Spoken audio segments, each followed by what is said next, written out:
Ci sei tu?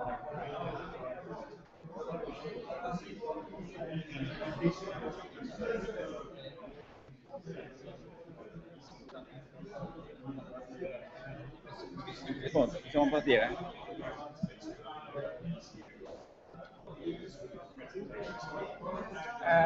Okay, good morning.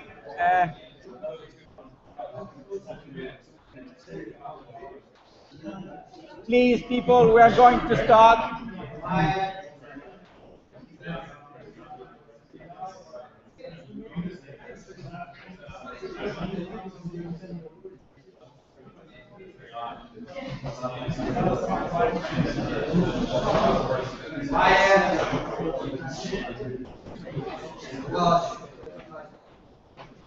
Okay, good morning to everybody. Nice to see you again.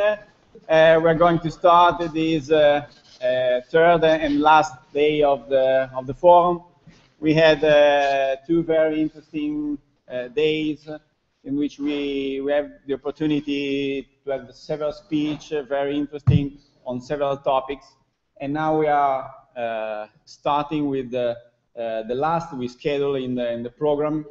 Today we are going to discuss some items, especially on what concern construction and also the role of sailors in drawing the design and the application of foiling systems. So for what concern my competencies, I'm more focused on that, so I'm very happy that we will have the opportunity today to go deeper in some information on these topics. We will have, as usual, a keynote speech, and after that, two sessions. The first more focused on construction items, and the second one in which sailor will give us their experiences in using different kind of foil systems. So I don't want to lose time, and I introduce the first speech, was made by McDougall, Andrew McDougall. I think he doesn't need any presentation, but you know him as a sailor, as a builder. He developed. He had a great role in the development of the moth class, and I made some reflection on that because I thought that you are changing an open class. In fact, I asked to some sailors how many McDougall are involved in a world championship, and they said more than 80%. I don't know if it's correct, this data. And so I said, then that means that McDougall is changing an open class in a monotype class, because it's not more an open class, but you have to use this kind of solution that you finalize and you develop over this year. Of course, it is a joke, and we are very interesting to listen from you. What do you did over this year in developing the moth class? Please, Andrew. Hi guys. So my first thing is that I have to field many times, how did you invent foiling? Well, actually, I only just made this moth a little bit better. So there's a few people I want to thank. Firstly, my good friends Luca and Domenico. Where's Domenico? Oh, working. He's always in the back. But for getting this thing together and getting us all together, I think it's fantastic. I'd also like to thank Tom Spears. Now, Tom, I said to Luca and in the early days of this event, I said, I'll come if Tom comes. Because Tom has built a website and answers lots of questions on forums, answered many of my emails, and inspired the bulb, created the initial foil section that we started with for the Blade Rider. And I think, you know, without guys like Tom, we don't have guys like me, because Tom actually said to me the other day, he said, I actually didn't design anything that was built until 10 years ago. Whereas me, I'm taking stuff that he does or people like him do and go, I can use that tool or I can make that better. And to me, it's like these mathematicians who create, like McDougall A, these guys like John Eilert, who just persisted with trying to make this work and actually prove that it would work. I feel like that if it wasn't them, then I would be still sailing a sailfish back in Melbourne. Yeah, it's fantastic. And so what I do is try and take things and make them better, make them more usable, more available to everyone. So I'm not going to go through this list, but there is a lot of people who have created stuff that I've used to get where we are now. So, over the last 2 days, we've heard a lot about tools that people use for designing foils and designing the whole boat, right? And a lot of it sounds pretty out there. Can't afford that. It's not only expensive, it's very difficult to use. It takes years to actually learn to use them. So that doesn't mean we can't use really good tools that are out there. You can get X-foil for nothing. You can buy Profili, which is a wrapper for X-foil for $20. You can go to the pro version of Profili for $50 or something like that. There's XFLR8, which these will be listed later, which we use now and we've modified to do what we want to do. But it's really important that if you're going to design stuff like this, you don't just say, oh, that looks good, because it doesn't work. You've got to do the analysis, and you've got to use the tools that are out there to make something that is very close. But it doesn't have to be these massive $1 million programs with supercomputers. You can do it on your PC. Sometimes it takes a little bit of a brain stretch, but do the work, because if you don't, you will be slow, it will be unstable, it will not do what you want it to do. And I'm particularly pointing that at some of the kiteboard people who are not really doing the work because they sort of think that it's beyond them, and it's not. Do it. Okay? Not looking at anyone. So, what are we using now?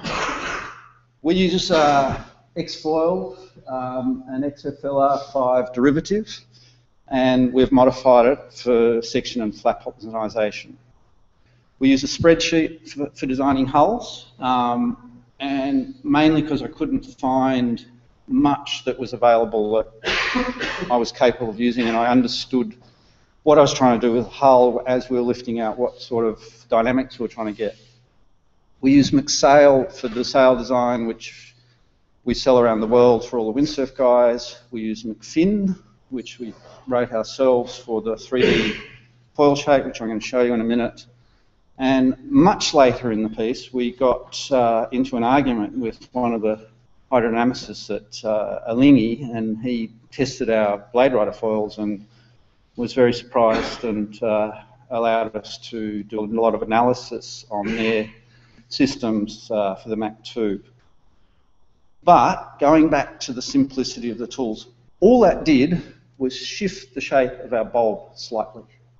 Nothing else. It didn't change anything of the wing shape, of the twist, of the cambers, everything actually still worked from the 2D analysis. We were still right on the money.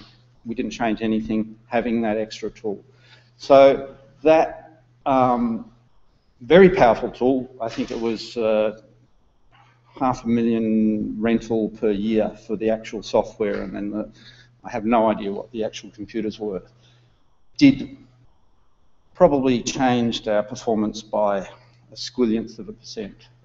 So again, there are other tools out there that don't cost anything really to do what you need to do to create fast stuff.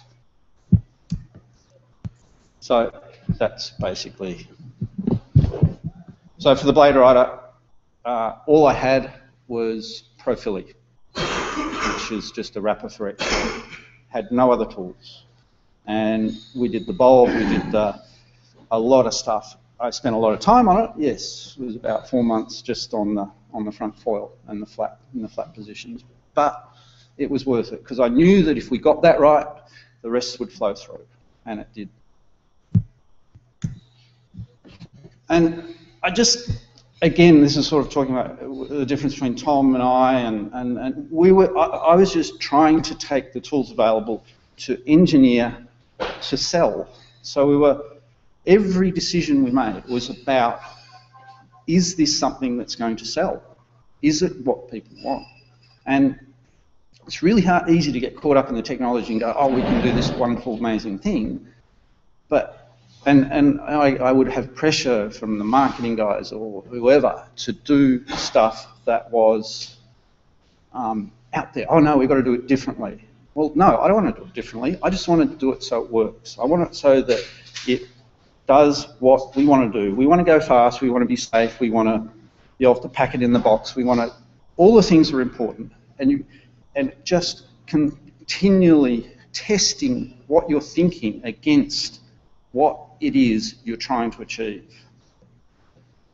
And the other thing that we did, mainly from my experience in the windsurfing days, is that we found that we could test all year on the water and not really understand what was better. Because we're in a very small boat, it so much depends on who is sailing the boat. So it's very hard to know whether this foil is faster than that foil. Not so much with sails, but with foils it was very difficult to really know. The sails we sort of had to test because everything changes as you put it up, so you have to actually make it and try it. But with the foils, it was better to just do the analysis with the computer and build it and say, this is what we're going to use and we're going to adjust everything around that. So with every moth I've made, we've almost gone straight from the design to steel molds. And as I'm saying, yeah, it sharpens the mind, because it's like going to live TV. You've got to just do it once and it's got to be right. And as soon as you think that you have the chance to do it again, oh, I can make a prototype and test it, you get slack. You go a little bit extreme. You go, oh, I could test that little extreme thing. We could do that, or I don't have to really think this through. If you go straight to production like that, it seems to me you get a better result than making five prototypes and each one thinking, oh, I've got another chance. Think every design as though you don't have another chance. And that does limit extreme thinking.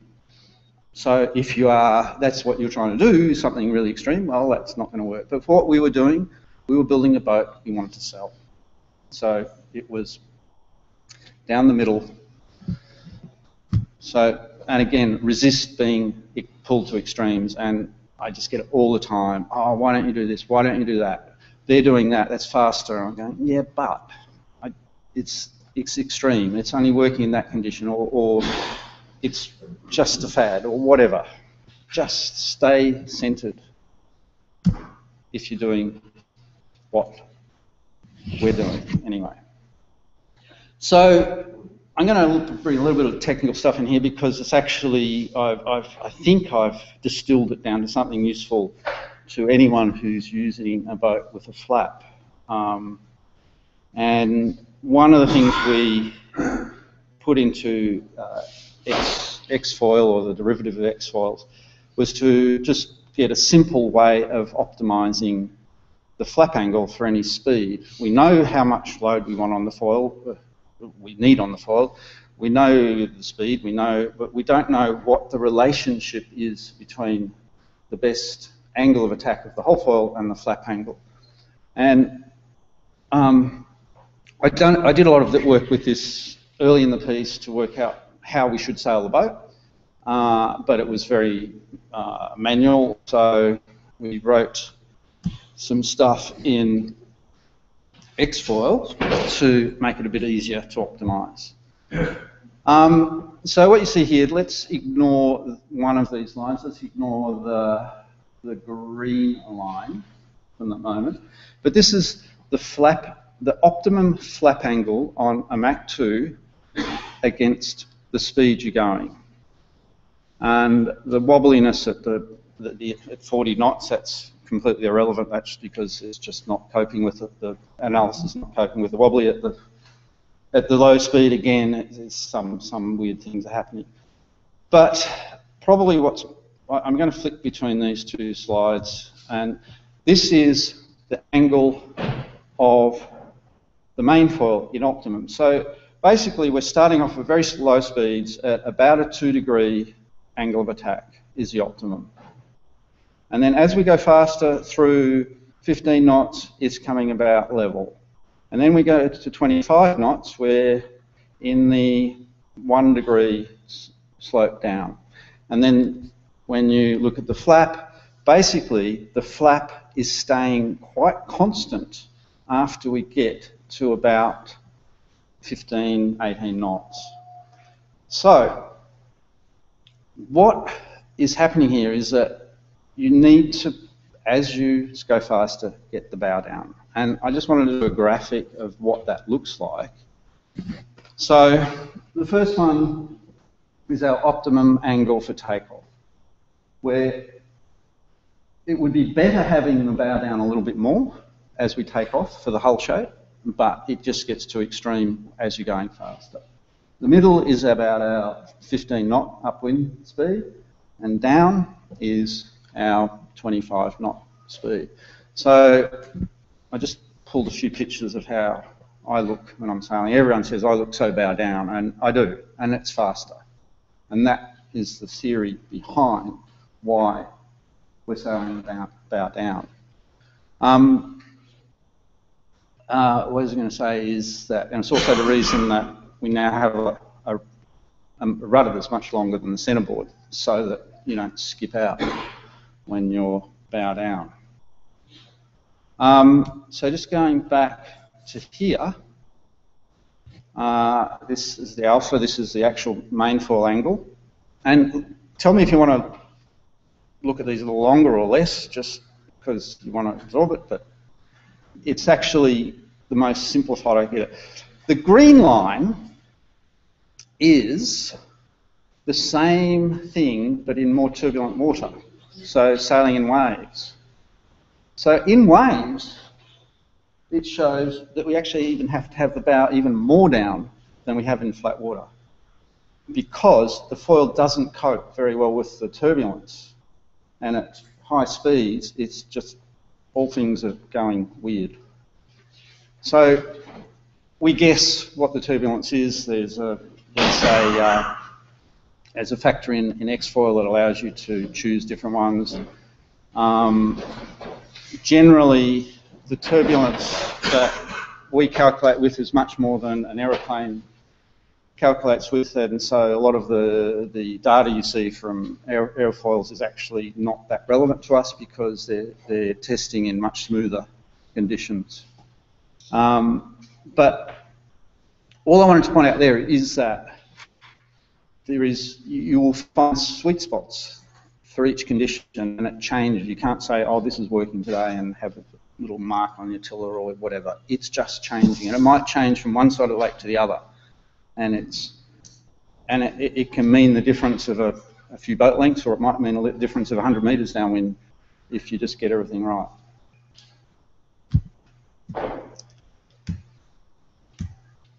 Was that really clear? Good. Oh, cold water. Oh, what have we got? I've lost a slide. Doesn't matter. The other day we were talking about, I asked a question about cold water and why it affects the moth. I don't know, but I'm just having a look at some of the numbers that in 20 degrees of water, the viscosity is about 1 to 10 to the 6, 10 to the minus 6. In 5 degrees, it increases to 1.5 to 10 to the minus 6, much thicker. Is that the reason? The Reynolds number changes? Doesn't make a lot of sense that that's the only reason. I looked at surface tension. I thought that was what I was thinking the other day, a couple of days ago. It's not enough to make the differences we see. So I'm just putting it out there for anyone who's good at analysis, not looking at anyone over there, to try and tell us what is going on and what we would do to improve it. My theory is maybe the viscosity changes the stream turbulence. It's actually getting the water smoother, which is causing the foil not to cope with, or I don't know. A nice little project for someone who likes doing that sort of stuff.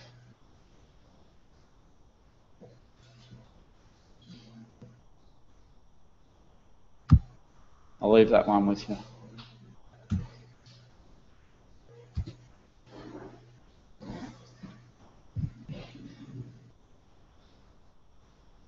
Any ideas? What does the future look like? I'm going to go here.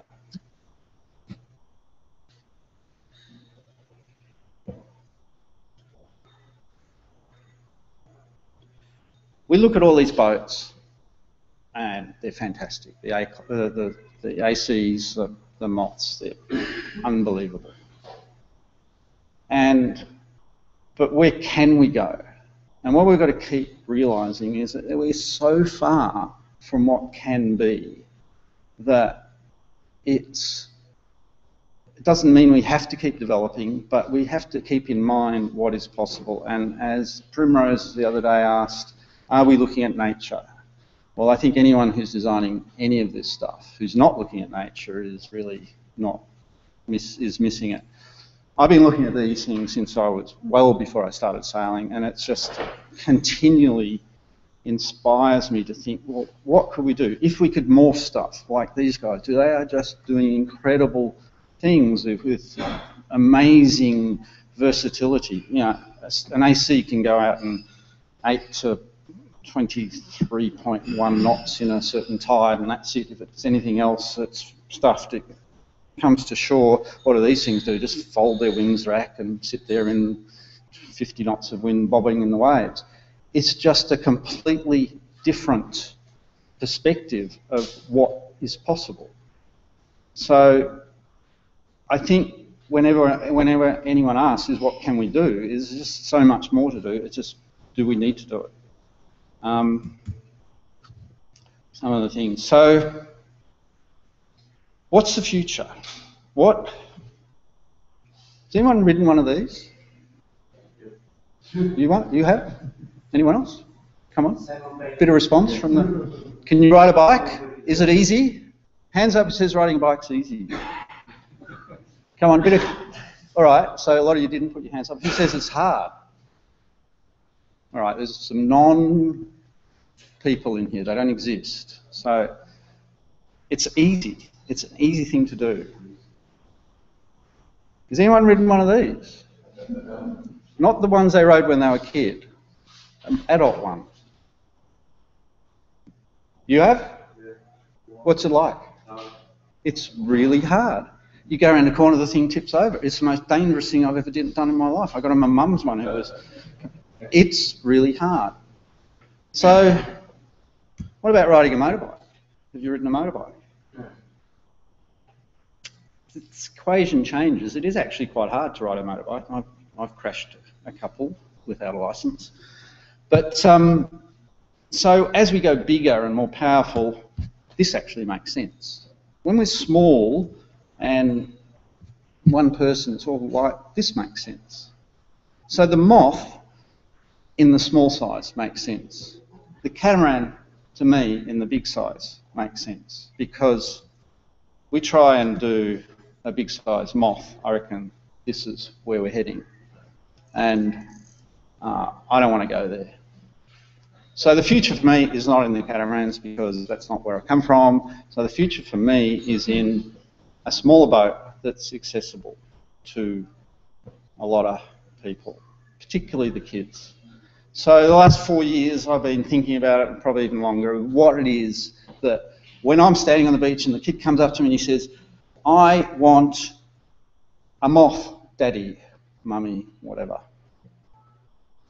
What does dad say? He says, oh, it's going to cost me 25 grand or something. I mean, look at these guys carrying to the beach. How can you do that? What happens when you hit the bottom? It's going to cost me 6 grand for foils. Where are you going to put it? I mean, it's a great big wide thing. So I just thought about every factor that I've been told that stops dad or mum buying a moth for their kid. And so we've been working on this for quite a while.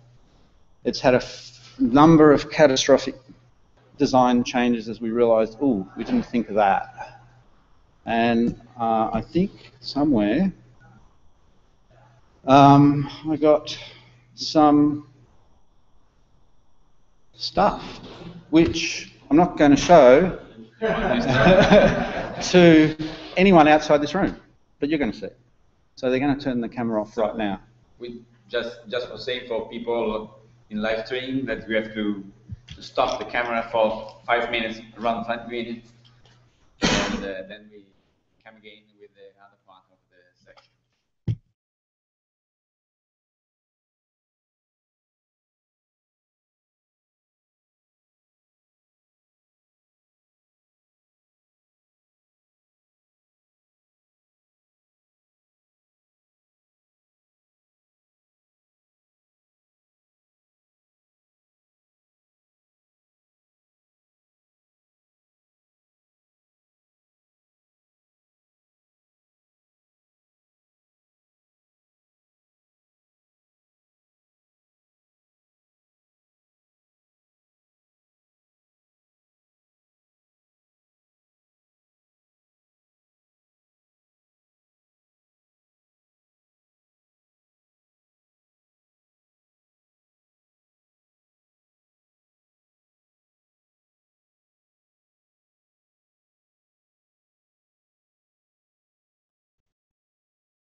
So for,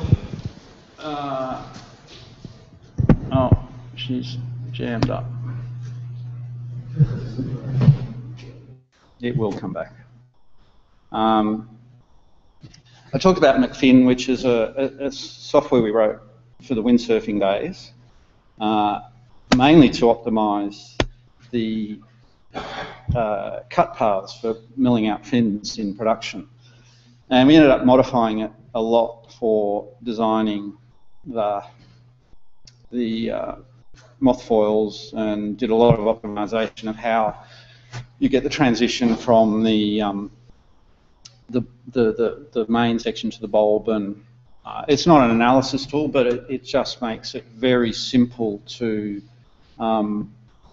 create the 3D shape without having to do horrible things in some CAD program.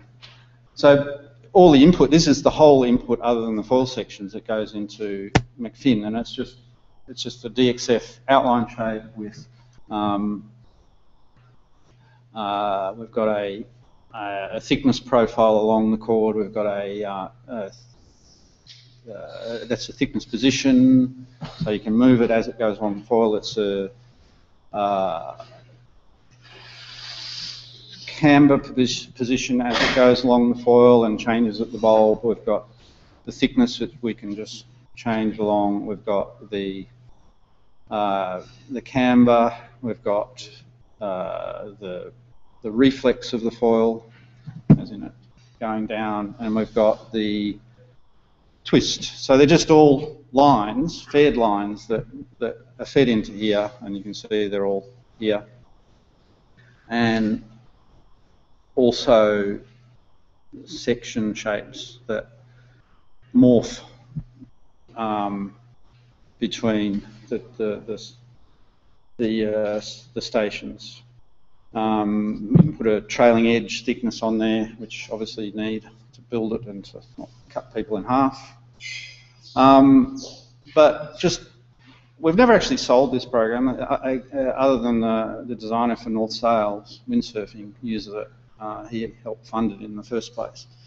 But it's something that makes my life very easy, and also has the ability to put all the internals for a flap join, which trying to do in CAD is a major difficulty, so it just makes life a lot easier.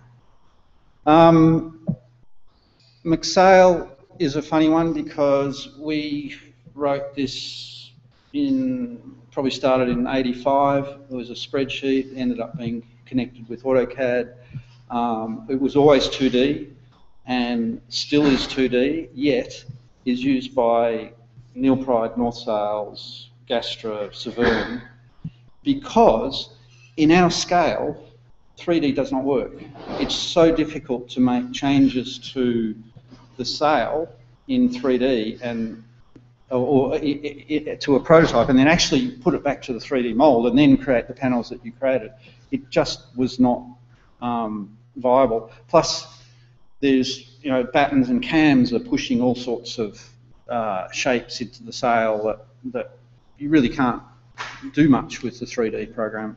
It's really hard to predict all the stretches, and so it's always been a 2D program. It's a tool that really allows you to scale sails in any way you want. You can move things forward and back and up and down, and it creates the panels that are completely accurate and everything fits together. We do sell this. It's quite an expensive license because we are contracted with the original purchasers, i.e. Neil Pride and North Sails, that we can't sell it for any cheaper than they bought it. So therefore it's been limited to those customers. MacX, which we shouldn't really be calling it MacX, it's really an XFLR8, XFLR5 tongue twister derivative. We've added a lot of stuff in there. We've improved the ability to scale the sections and move the the cambers and the thickness positions, which was quite inaccurate in X-Foil. We've improved the convergence of the program. A lot of times X-Foil will just not converge. It just says, no, can't solve this. And we've added a lot of this flap optimization that you saw in the graphs. Don't know why I'm showing it to you, because it's not actually for sale, but maybe there's interest. Maybe I would. I don't really have any more to show you, unless anyone wants me to talk about anything specific. Bye. Thank you for listening.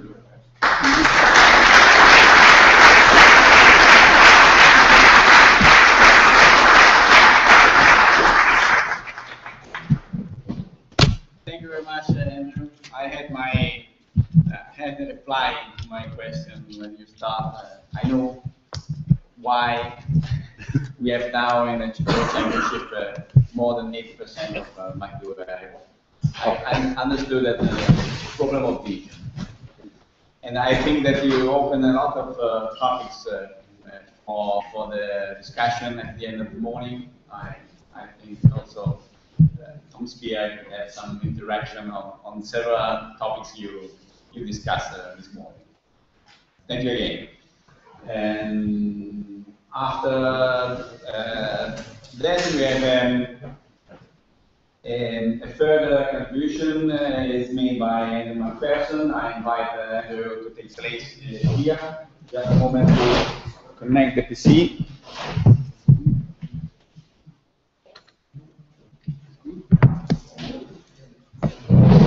He's downloading some try when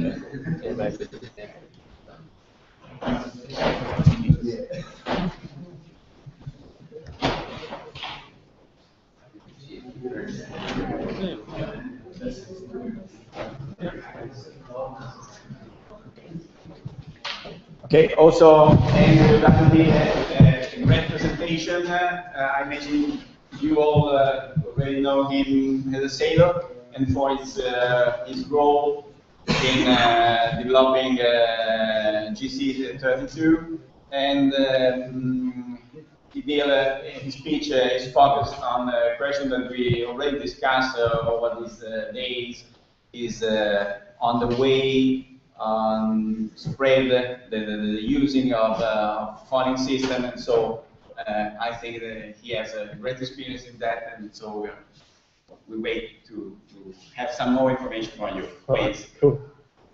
Good morning. I want to start by just doing a bit of a refresh. So everybody stand up, please.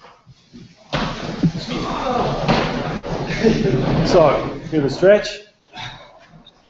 And you can sit down if you've never sailed above 15 knots. 15.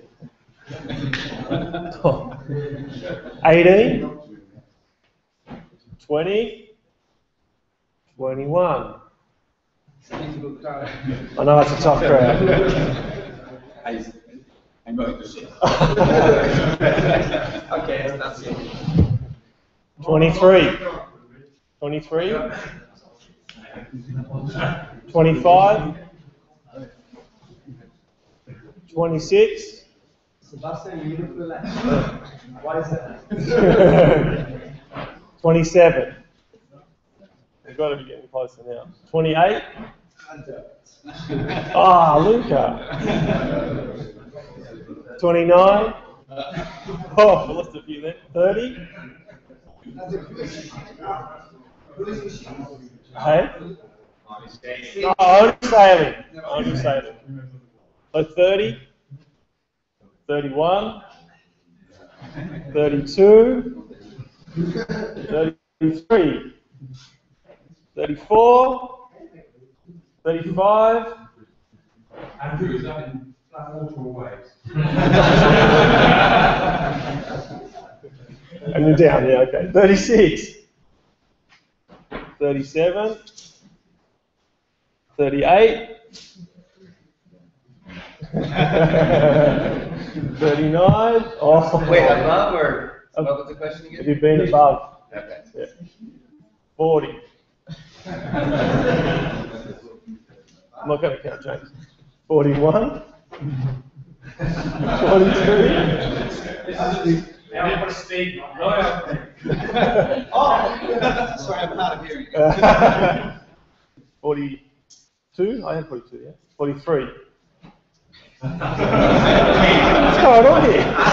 Ask him. What is the number? 44. You just. And I hurt myself big time. Yeah. Okay, that's quick. So, it was a pretty good range of people that were well above 20. And I think that the whole idea of that what we wanted to do was, you know, I should have sat down at 37 or something. The whole idea of what we wanted to do was to bring a boat that was accessible. So we could see when we started our project, I was coaching a guy on an F-18 actually, and as he was progressing, he kept making these comments to me. He says, "Listen, I want to go and sail faster and bigger and more." And I said, "Well, you know, there's some options out there." And I didn't really take him too seriously because, you know, it was just the beginning of a relationship of coaching. And one day he came to me and says, "I want to buy an Extreme 40 and I want to go and race the Extreme 40 circuit because that looks cool." And the first thought I had was, no way. It's not a boat for a private owner. It's not a circuit for a private owner. It's not the sort of thing you're going to like. And so after thinking to myself, after I said that, great, you just put yourself out of a pretty good job. I came back to him and I said, but you know, if you really want to do something, there has to be a pathway for us. I mean, you're not the only guy that's crazy enough that wants to do this, you know, that wants to go racing on a big multi-hull and do it. And no offence to our Swiss mates here, but the D35 is a very specific tool for a very specific location. And my guy he said, "No, I don't really want to go and race on the lake. It's not really for me. I want to go race, you know, all around the place. I want to be not constrained by what we do and where we go." So I looked at the other options, and I ended up coming up with a solution that was, well, again, probably putting myself out of a potentially good job. And I said, there is nothing that matches what you want to do. But I still think that there is a market for this, and there has to be a way that we can get people to see that it's possible, that it's feasible to do this.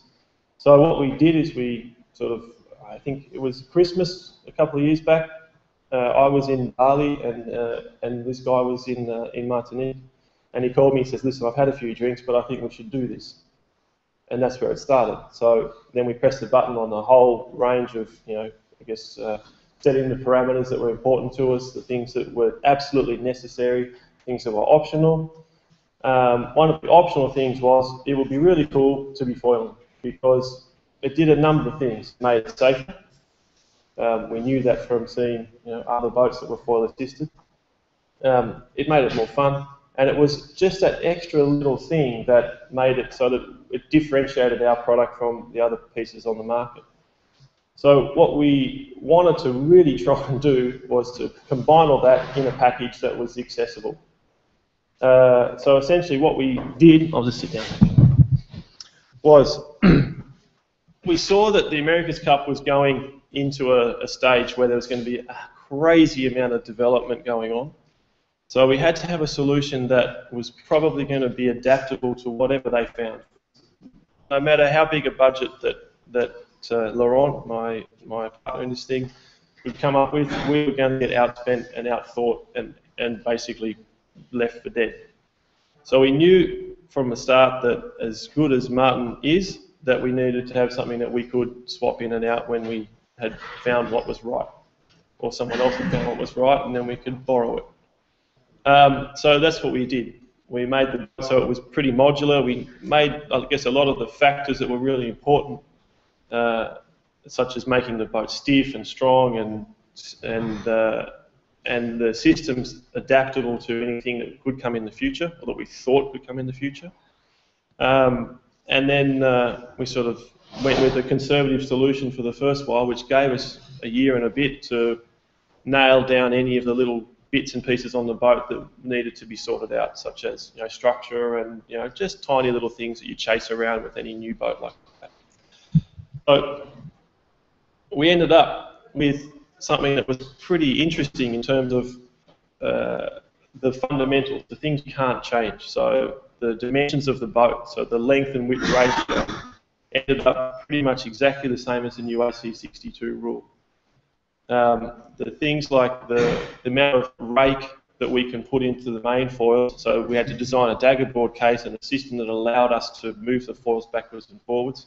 That had to be in place. And the funny thing is that we put exactly the same amount of rake range in our foils that you have now in the new AC62 rule, so it's 10 degrees. The same thing with the rudders, it's 3 degrees, and our boat had that from the very start.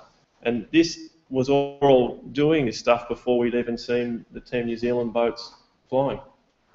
So we were pretty happy that our discussions got that right. But through all of this, the key thing was that the usability had to be number one. It had to be accessible. It couldn't be just a dangerous weapon that was going to do 40 knots, even though we're probably getting close to doing 40 knots at the moment. And there's a couple of guys in the room here who'll put their hand up and say that it was just like a very relaxed ride, probably have a cup of tea, not necessarily that, but I mean, it had to be, the boat had to be safe and stable, so that was the number one thing. So to do that, we had, I guess, a number of factors involved in packaging the boat so that it was not just a really extreme machine. It had to be this boat that a normal owner could own and use, and I guess the best way to put it is just a big beach cat that went really fast. So at the start of this project, I then went and I thought that the number one thing was I need to get good partners around me, people that understand what we're trying to do and want to work with us for the future to build a class, because there's no point building one boat that's an absolute weapon and then having it as an orphan. We had to start with a pretty strong base.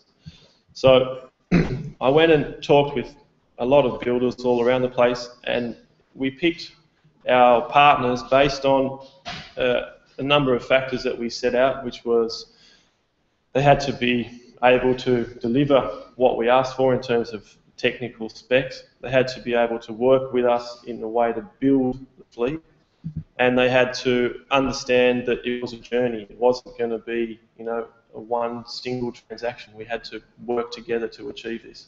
We knew we were entering into a pretty different area of let's say, a one design boat.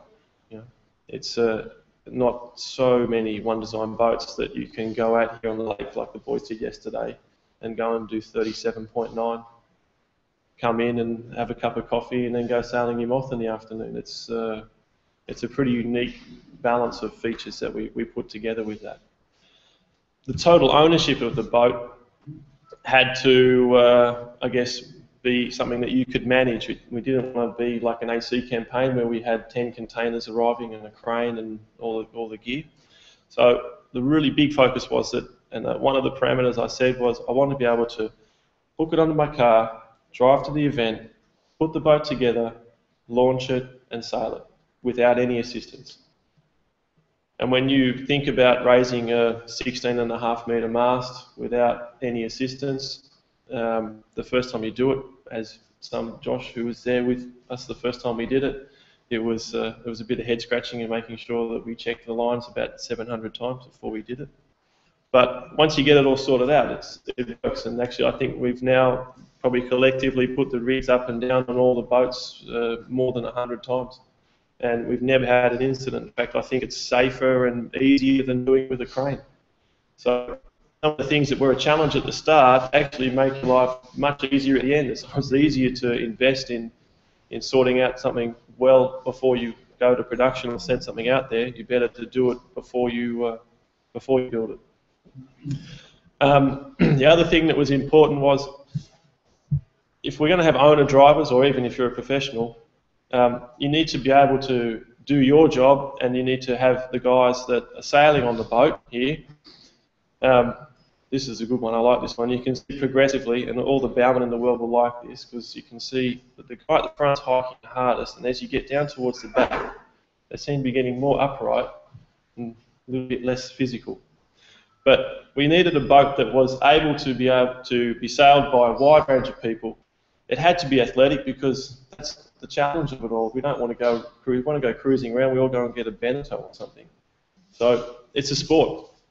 But again, it needs to be accessible and not excessive in the terms of the physical requirements. So that was a big factor in the boat. A lot of the systems are designed around that. We kept the boat simple. We don't have hydraulics on the boat, because when you're trying to maintain something yourself, you're pulling it apart and putting it together all the time. It's just much simpler to have simple systems. Ones that are reliable. If you at a location like here and I had a hydraulic issue, then I'd be not able to sail today, for example. So that was one of the other major things we went through. Another one is we needed the boat to be able to be adaptable to not only to normal racing, but if the class developed into a situation where you wanted to be more commercial, we wanted to be able to have put people on and go guest sailing. And we did this the first time with the new foil package in Austria. It was a bit of not a rush job, but it was a bit of a last minute decision that we were going to do a corporate day for some guys from BMW. I remember putting these guys on. We had the Luna Rossa guys on one boat, and I was on the other boat, and we sort of said, yep, let's just go and do this. We did the normal safety stuff like we do with the Extreme 40s, helmets on, life jackets, get the guests on board, do a nice safety talk with them, and then we didn't really realise that within a minute we were going to be doing more than 32 knots with guests on board, foiling, and they just sat there and thought that this was normal. And I thought to myself, this is so not normal as far as guest sailing goes. It's completely nuts that we could just do this. And afterwards I remember talking with Chris Draper about it, and we sat down and we said, that actually went really, really well. Like, as in terms of the experience that we were able to bring to these guys, and these guys go, if BMW do a corporate day, they normally go to a racetrack and send them around in a touring car. And these guys all came up to us individually, almost all of them, and said that was the most interesting and fun day they'd ever done in terms of corporate entertainment, because it was an experience that generally money can't buy. And if you look at what we have here at the moment, like, we got a group of people here that are at the forefront of this foiling stuff, but we need to expand that. We need to get it out there. There's so much joy that we get from doing what we do with our boats that it's a fantastic opportunity for us to share that with the rest of the world. And it's almost, I wouldn't say it's our responsibility, but it is in a way our responsibility to get it out there and to make it bigger. So any chance you get to throw someone on your moth, probably not really accessible, but I think it's what we should be trying to do. We should be trying to get more and more people out there and get them experiencing what we do. So beyond the joy rides, what we wanted to do was set up a class for a boat like this, which is pretty ambitious. We didn't really know how many crazy people there were in the world that wanted to go and race something like this. So I guess you have a number of bridges that you have to get over. One of them is just the mental jump that you have to take if you are currently sailing a Milgis 32 or a Far 40 or any sort of one design boat. You enjoy your racing and maybe you want to go faster. You see this kind of boat, but is it really something that you can do? Is it really an owner boat, or is it something that you can just jump on and go yachting with? So what I really want to do with the class was I had to make it so that we limited all the things on the boat that would be a barrier to entry. So I made a very strict one design rule. There's literally nothing you can change on the boat. The sails, you can only buy one set per season. You can't change the sails. I wanted to push the focus on sailing and enjoying the sailing rather than trying to find that 1/10 of a knot from doing a lashing differently and all this stuff. So what we did is, from the very outset, the boat was actually designed this way. You can only change the diamond tension and your mast and your rig tension. You can't even change mast rake, diamonds, spreader rake. There's none of these changes. You have enough things to do. You have foil rake, you have board up and down, you have rotor rake, you know, on top of what a normal multi-hull would be. So we wanted to make it so it was super simple, and we will maintain it in that way so that there's no, the development will be managed by the class, not by individuals firing off one way or the other, trying to find a secret to the, you know, the next little step in performance. The whole idea is that you can have, like the F-18 class, owners driving their own boats and professionals driving their boats. We'll obviously have different prizes for those things, but the camaraderie that you see in an event like this, where people are out here sharing ideas, I've already seen it in our first event in Austria, where we had, you know, America's Cup teams happily staying on a boat with an amateur team and helping them get around the track, you know, in a training circumstance, just to get everybody up to speed and share in the enjoyment that we all have on a boat like this. So that's been a really strong thing that we wanted to focus on and build that for the class. And then after that, I guess, yeah, we have to have the class decide where it goes. You know, I think that we as an organisation have built a tool. Now it has to go out there into the big wide world and be pushed and pulled where it needs to go in a democratic way and see where it ends up. The boat, oh, this is not really interesting, this one. This is the one that Benoit actually sent me from the track yesterday. There's not too many boats that you can hop on. I think it was Seb was the only guy that was your second time on the boat, yeah? Or second attempt, yeah? And everybody else on the boat, when they did the sailing yesterday morning, was the first time sailing on the boat. There's some pretty good averages going on there.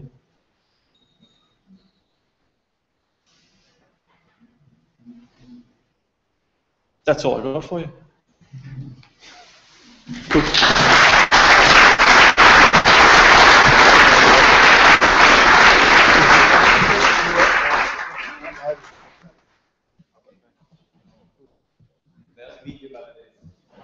Thank you very much. Very interesting that this morning we are talking about extreme boat, but we are talking about safety. So the possibility of spreading the use and the development of this boat is linked to the possibility to have people, as Andrew said, who don't see the extreme boat as unrivaled. And so I think that it is a sign that the foiling system could be considered ready to move in this way. So thank you again. And next speech is made by Philip Kenchington.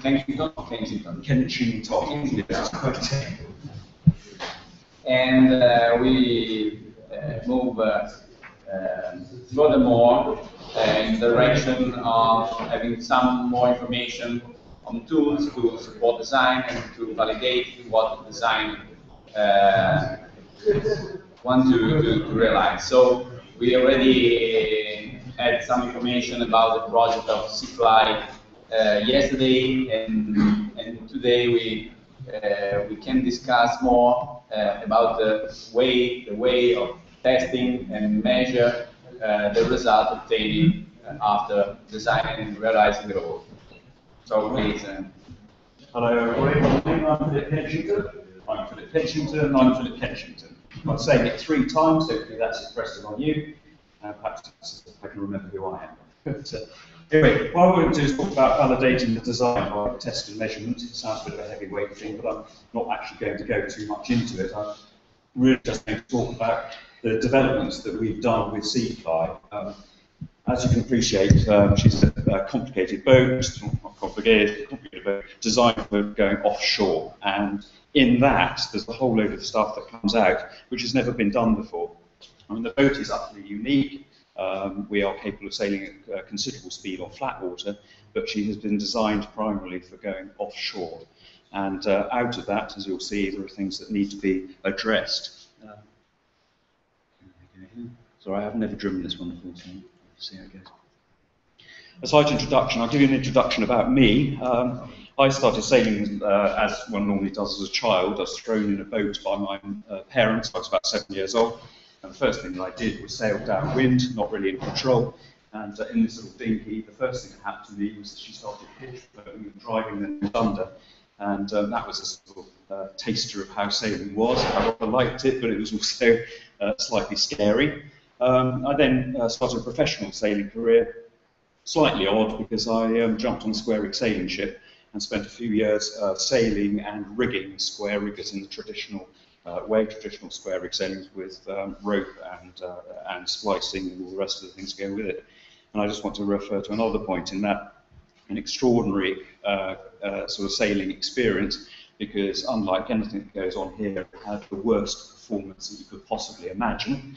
And I can remember situations where we would go hard on the wind, being faced with a gale in front of us, and by the time after 24 hours of sailing, 12 hours being hard on the wind one way, then wearing ship and coming back, by the time we're back on our track, we were 10 miles to leeward, and we've been doing 6 knots at best. So that's the bottom end. So I think it's quite useful that you understand where I'm coming from. I've seen the bottom, and what I'm about to go through is the top. But on one occasion, again, this is another one of those nasty situations. We were offshore a few hundred miles, and it started blowing a gale. So we've taken all the sails in, the courses and everything. We just had the topsails, but even then it got too windy, and it was blowing over a 10. And the problem with the square rigger is she had over 5 kilometres of cable up in the air, and that is an incredible wind loading. And I was the second mate on the boat, and the mate and the rest of the crew went up into the rigging to take the sails in quite a rush. And I was left with the task of letting off the clews and bunts down on the pin rail. And the thing rather shocked me was I was up to my chest in the sea. Everything in front of me from the foremast was underwater. We were actually sailing under. So I have a sensitivity about this sort of thing, about the idea of burying the nose and pitch blowing. But anyway, sea fly, moving on to what we were meant to be talking about, is a completely clean sheet look at hydrofoil sailing for the purpose of being able to sail in any condition, offshore and hopefully transatlantic. I think the answer is it's unrestricted offshore 4x4 sailing. That's where we're going. With that in mind, what is our mission? I think the easiest thing to say is a bit of an ambition, but this is where we want to go, to create the world's fastest trans-ocean capable hydrofoil sailing boat. That's a tall order. The engineers, and most of them are pretty talented bunnies, have come up with a foil concept which is very unique. And perhaps at this point I'll just tell you what it's like. I was walking along the beach one day, bumped into this boat, and came around, and I thought there was some sort of interested, almost walked past it. And on the bow, you see it has these rather extraordinary foils. They're called canard foils. And I noticed the one that was pointed up. The thing I didn't notice really, apart from that, was it had a strain gauge on it. And I spent 25 years doing structural monitoring, advanced structural monitoring, measuring loads of structures, from little composite items through to suspension bridges, airfields, and all sorts of things, tunnels to the London Underground. So I was rather intrigued. They've got a monitoring system on this boat, and I thought that was actually the catalyst for me to go and talk to them and find out what it was about.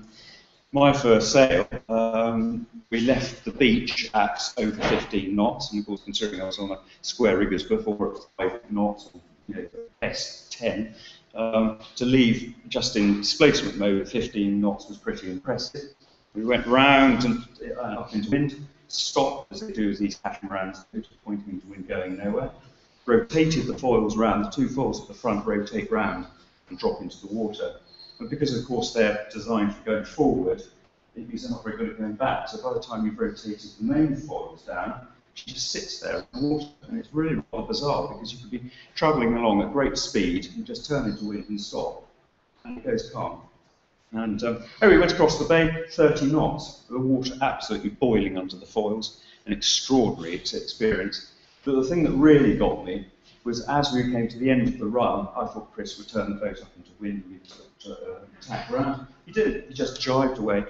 No sensitivity at all. And when this business of pitch poling, as we went, I just thought, oh my God, this is not the right thing to do. Pulled the helm, the boat just went straight round. There is no, because of the canard, the more you immerse it, the more lift you get. So for any pitching moves, the boat will fall forward and go underwater. It's resisted by the fall, so she cannot pitch pole. So absolutely fantastic. So we sailed off around.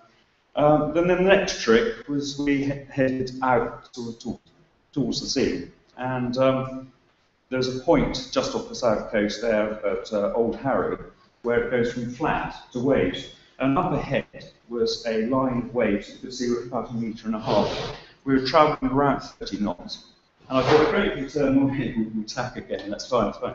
And he wasn't, and I looked back, and it's one of those moments you've got to be joking. And we just sailed straight into this sea, straight over the top. Absolutely not sideways with it. And there up ahead was the cross-channel ferry, high-speed cross-channel ferry, and we were catching up with it. So that just shows you what her capability is. So we have a boat that has the potential of being a trans-ocean capable hydrofoil sailing boat. To build such a thing, or to design such a thing, these engineers, I mean, they're all aerospace. The main designer is designing Britain's single-stage orbit space plane. And so, very competent engineers. Required a lot of these things, of fluid dynamics and structures and composites. There's a program that took, we're now into sort of almost 2 decades from the start. And in the process of doing that, of course, being aerospace engineers and like anything, if you're building something that is going to fly, you have to test every component. And if you have a look at this, it's testament to the engineering on the boat is excellent. But to do this, you have to go and test it and check that the thing works. Of course, with a hydrofoil, the stiffness, any change in incidence will have a major effect on the boat. So obviously the hull and the platform need to be checked that they are rigid and there's no twist or racking or anything. So in this particular case, they got the hull and tie it down to the ground and then apply some load on it and lift it up. And this is the sort of testing of the hull. They do all sorts of experiments just to prove that they're going the right way. You design something, you test it, check that it works. Of course, the clever bit of the boat, it has to be said, is the front foils. And here was the tow tank on the Isle of Wight. This is a run. The foil is lifting up under its own lift as you go forward. We're seeing speeds of over 40 knots. And this confirmed to the engineers that the performed in the right way, that everything was going as it should. On the odd occasion they had things that go wrong, that it will happen, you get things that go wrong, but that was the purpose of it, you learn by testing. I'm going to go slightly off-piste here, if that's the right expression. My involvement in structural monitoring, it's quite an interesting type. I never thought I'd be doing this on seaflight.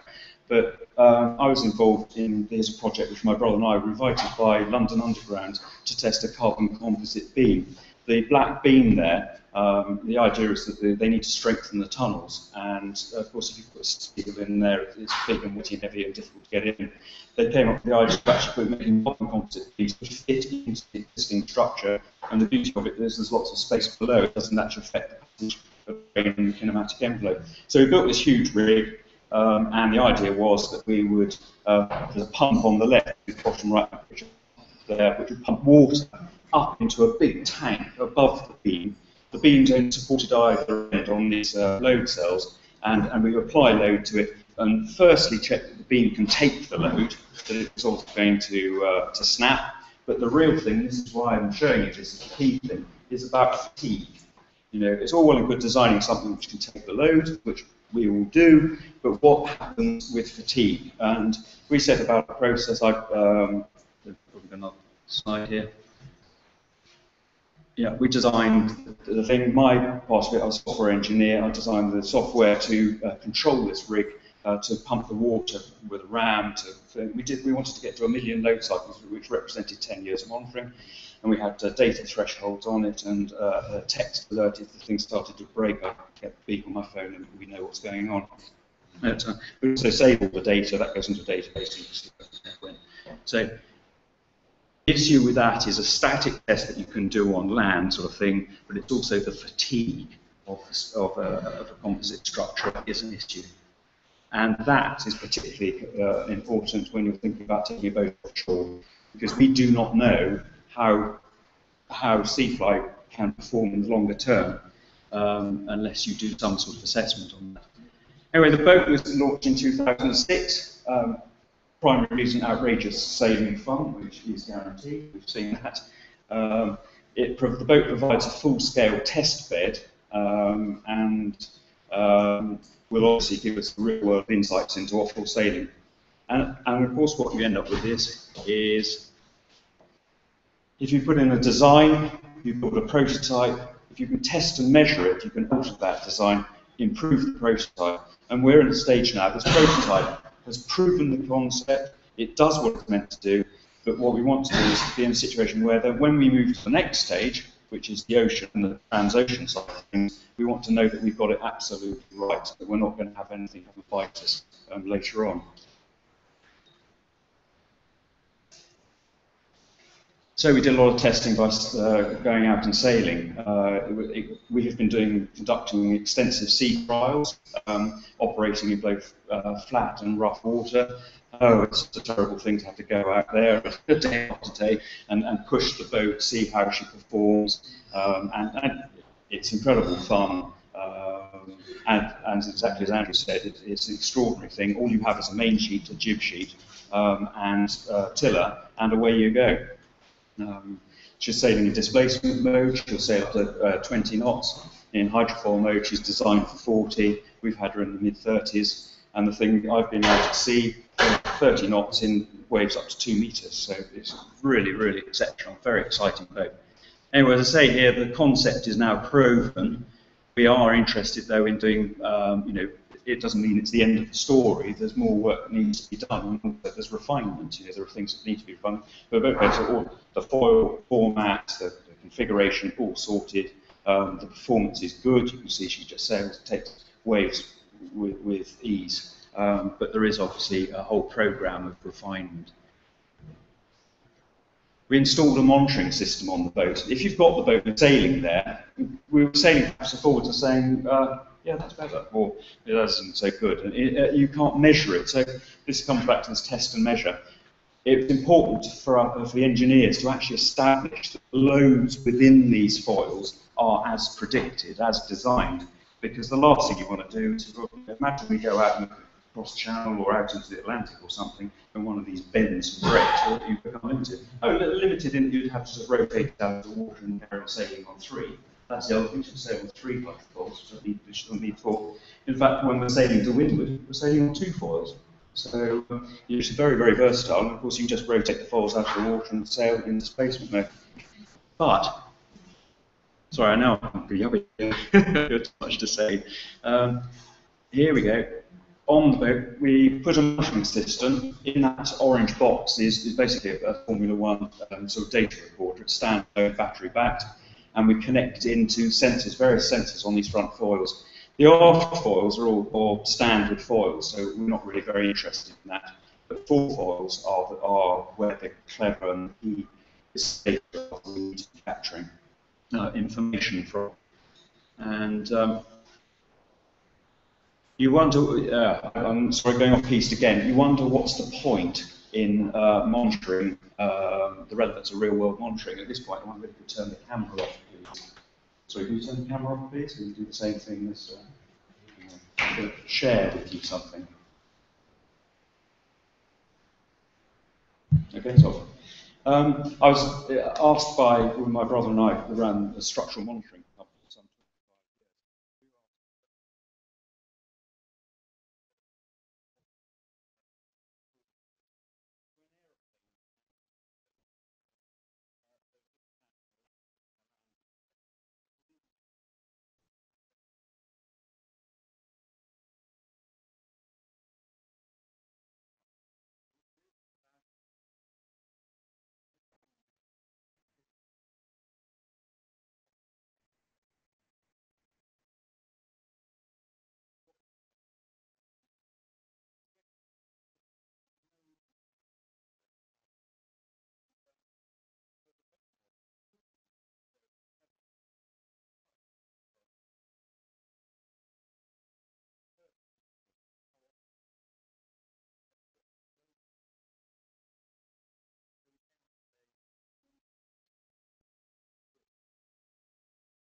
Fantastic. We're just going out sailing, doing all sorts of things, collecting lots of data, and what you see in here is something that's happening. Most of it is nothing really much, but this is quite an interesting feature. I mean, what is that? We've got a load going down or something, and a rudder angle that's doing this. How do we find out what that's about? And so the idea was, the real thing is we need to actually see what's going on. So the engineers decided we should do a camera system to actually observe what's going on. And so we've mounted a camera on the forefoil there, looking down at the foil to see whether we could correlate it. We could actually tie the sections of video to the data and hopefully get a picture of it. But of course the real problem with it is you're above the water, looking at a surface that's reflecting, and the image wasn't very good. And that was a bit of a problem. So we needed to move forward. However, I will show you this image because this is quite an interesting one. It's not very easy to see, but that's looking down the rudder, down the back of this foil at the bottom. And of course, the camera had an angle a bit like that. And what you may notice on the top left side, that's a horizon. And we were travelling at fair speed. That was quite a shock. What happened? We ended up turning into wind fast. We had a bit of an office on the helm at the time. And we were travelling, 26 or 27 knots, and we then rotated. That's the leeward foil, so that came out towards the whole boat, came right out. Very spectacular, but it was no problem. We survived. Next thing to do, we need to get underwater, because if we can get underwater, we'll have a clear view. If we have a clear view, clear pictures, we can tie that all together with the data that we're getting. And so I went through a process of identifying a camera, seeing what viewing angle it would get, and then we needed to package it up. And these guys designed the housing there, and this is quite impressive because that has been cut out of a piece of perspex, and it's optically clear. It looks perfect. It's like wearing a pair of glasses. So we didn't have any distortion in it. And this is all really revolutionary. This I don't think this has really been done before, so it's great to be involved with it. So then we went out, and probably the easiest way, we could carry on foiling out in big waves, but often, actually what you want to do is to see that the foil is working in a controlled environment, to see that it's doing as it should do. So we did these extensive tow trials with the camera underwater. There we are, just rolling across. This is important. And I'm going to show you something which is really exciting. It's really exotic, and for those who make foils, this is very interesting. This is a bit of film, the sort of footage of what you can see and what you can get. Sorry, it isn't if I click the right button. And this is just a short sequence. Here's the foil, drop it in the water, cut out the lag, and then off we go. And there we are, lovely crystal clear picture of what's going on. We're able to see how the cavity, how the thing behaves, and see that it performs in the right way. So we now got a close-up of it. We've got a close-up down here of it, and this is back at base after the thing. We've got the data, and we usually have a camera on a pole for the overall view. So you've got the complete picture, and of course that just gives you the effective analysis, and it makes it so much easier for these guys to actually understand why it was at a particular point something happened. And that is the point. We need to know what are the things which are unusual. Yeah, okay, I'm just closing up. Just very quickly, where are we going from here? Now we've got data coming in on the boat in quantities that we want at the right speed. We're able to use that data. I've got an app which I've now created, which I put on my phone in a black box, and it runs a system which I start with my other phone. I send it a text. I don't get open the box and get it wet. Start in stop by text, and that collects all the polar data. So as we're sailing every day or a thing, I can just turn it on, grab the reading, see how our polars, how we're doing, and then I can send a text and it'll email it straight to the engineers. So that's quite convenient. I don't have to do anything, and they, unfortunately, will have data to play with. Or they will want data to play with. And the long-term goal in this, I'm waiting for the picture to arrive, is I'm on the way to producing an integrated performance management system. If we are going out into the Atlantic with the boat, we need to make sure, and you know, these boats are traveling incredibly fast. We have to make sure, like an aeroplane, that the thing is in its flight envelope and its performance envelope. And what we have here is an Android system which is taking data and providing real-time data of what's going on the boat. Thank you very much.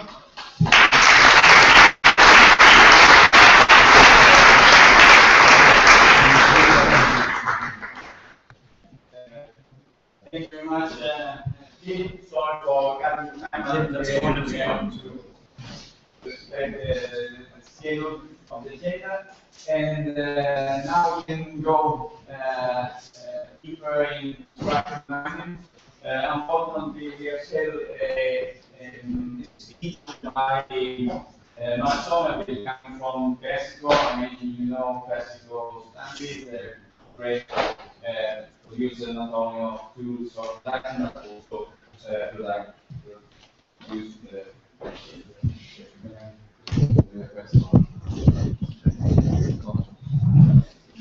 and he had a problem, unfortunately, yesterday. You can stay here, right? You take the cable.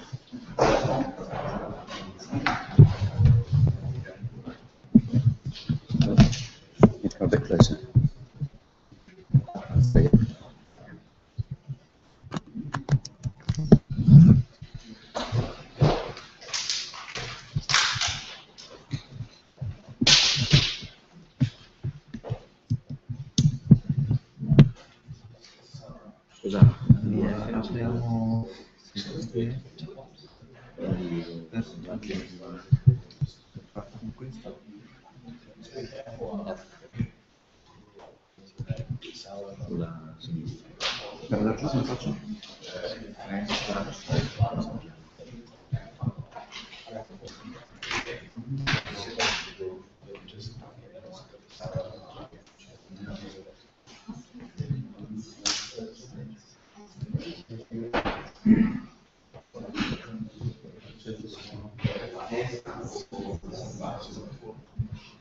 So I was just saying that he had a problem, and so Bianchi took his presentation and gave us some information. He had his own experience in construction, so to be the right person to try to explain. Yeah, try to explain like that. And present have more information on construction phases. It's one of the items very important in realizing what we designed for foiling. So thank you everybody to come here, and I'd like to thank you to the organization for this event that give the possibility to meet all of these people, or the people of construction and foreign sailing, everything. So I think it's very important events, and I'm really happy to be here. Sorry for my English. I will do a lot of mistakes, so don't mind too much. I try to explain as best as I can do. So what if you say, sorry if Marcus can come here, but it was too busy, and yesterday night I said, Edo, please try to do the best at the presentation, the technology and the company.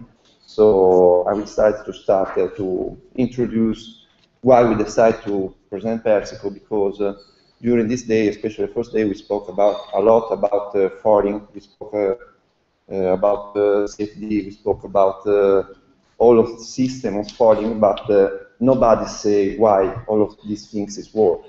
So all of these things is work because we start to use a new technology that can permit to build of this kind of things. So we need a lighter boat and a strong foil, because all the loads going on the foil, no?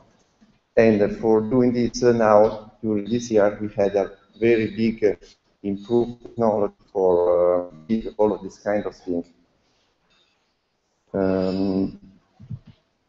So, wait, and if you think about, for example, of the last America's Cup, we have 72-foot boat is flying on just 3 points. So we had very, very big load on the foil, and we need very, very light boat for going on that foil. For build this part, we can use the same material, so carbon, but with different technology for building. So for the foil, we are using autoclave and prepreg, and also for the hull, we use prepreg, but with big oven where we can cook this kind of part. And what is good for this company that inside of the company we have all the technology for build all of these parts, because we have the big CNC machine. We have 3 big CNC machines. So is one from 8 meters, one from 70 meters, one from 25 meters. So we have the possibility inside to machine directly the hull, and we have the technology for the autoclave and all of these things for using this kind of technology. But I try to explain better with the other slide all of this part. So Persico was born in 1976 with Piero Persico, and they started in the marine company. They reopened the marine division in 2000 with the CNC machine for tools and this kind of application. And in the last 7 years, he started to develop also not only the tooling but also the construction inside. And he did a lot of big, important projects like Narosa and Wally, and the last half of the Volvo Charles. So,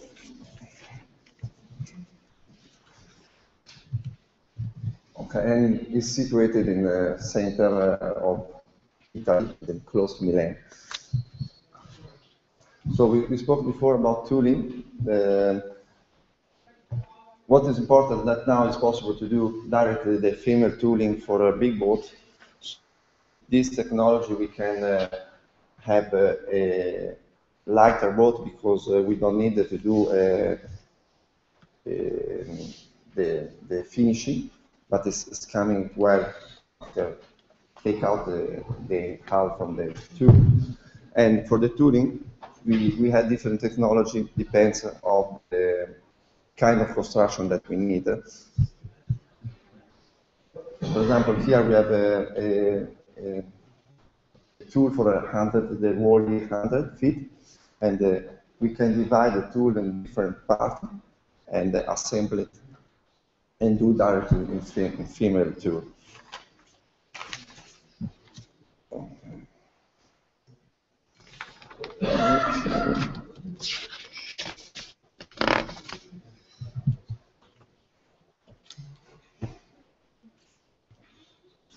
Okay, what is it? What is possible here? This one is the tool from 72 feet.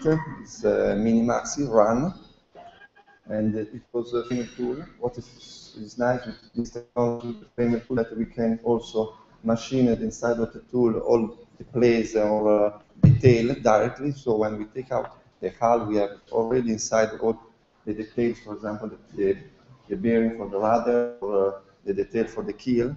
So is everything coming from machine, and it's coming from the design. So we are sure that we don't have error inside of these things. And we can have different kind of tool. Depends of the technology or how many print we have to do. Because, for example, this is the tool for the Volvo 60. We did more than one print. So, and for have so high technology of the hull, we did a carbon tool, so we don't have deformation during the cook inside of the oven. You can cook at 90 degrees, and as well it's carbon also the tool, so it does not have any deformation during the curing of the hull. And you can put inside also the vacuum system inside of the tool. This is some picture of that.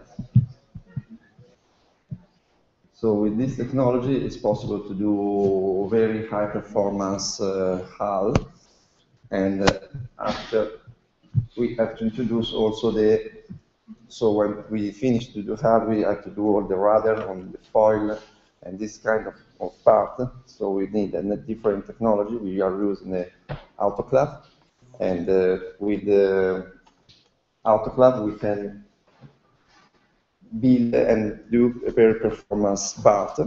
For doing that, we use a cutting machine for cutting all the plane and a system for position in the right place. Sorry. And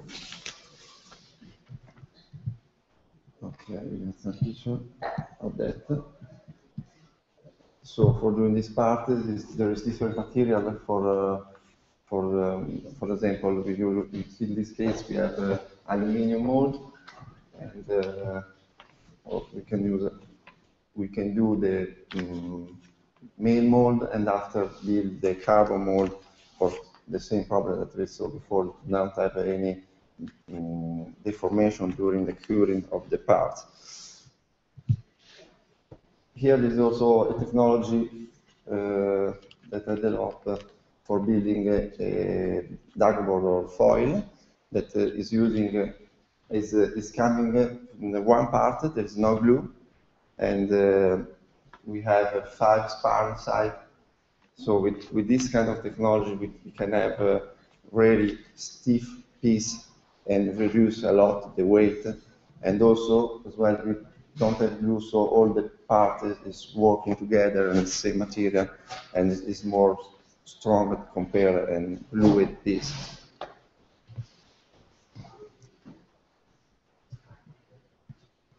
During the story of person, so they build they are working in a very high technology boat, like Luna Rossa and the Volvo 60, and here they did also some wing mast. And there is a possibility also to do a control system to the material. So I try to, sorry if I go fast.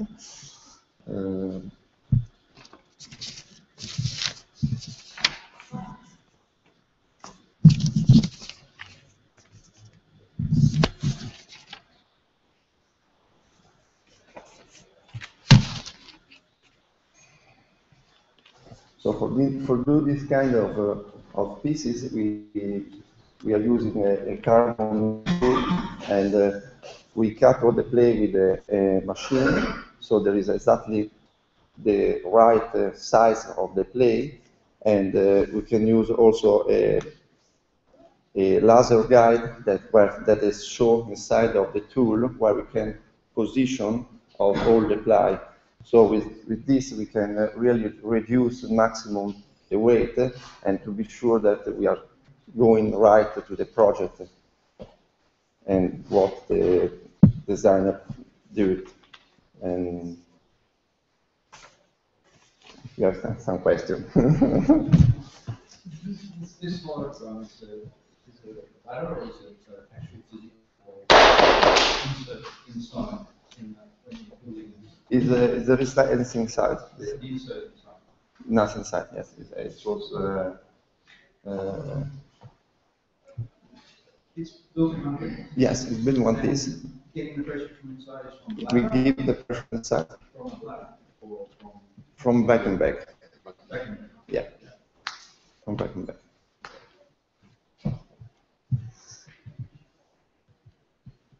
I go too fast, sorry. Then the Weber made simultaneously with the rest of the structure? Yes, yes. We put all the web inside, and it's cooked only one time. So when we open the mold, the Weber made already web, or by applying? No, it's blind side. It's not already did before. And So how can you make it straight? we have a system for do it straight.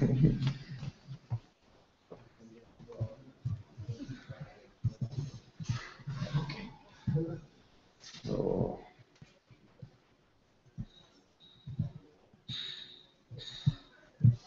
this one is the mold from the volume, the last volume, and it's open in the middle for take out the bolt, and it was in carbon, what I saw before, and there is all inside as a vacuum system directly in the mold, so it's possible to do easier and faster the bolt and reply the hull very well during the different print of the hull.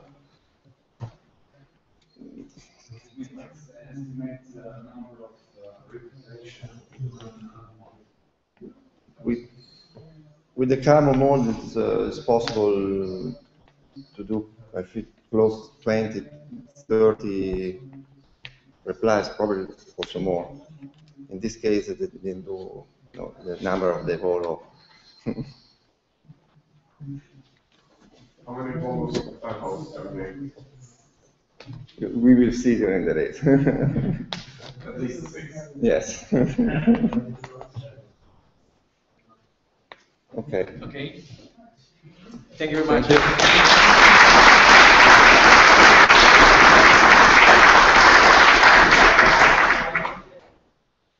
Thank you very much. Of course, on this topic, there could be a lot of items to which to go deeper. Probably next foiling week, we'll manage to organize a session on construction items, because I think that there are several things to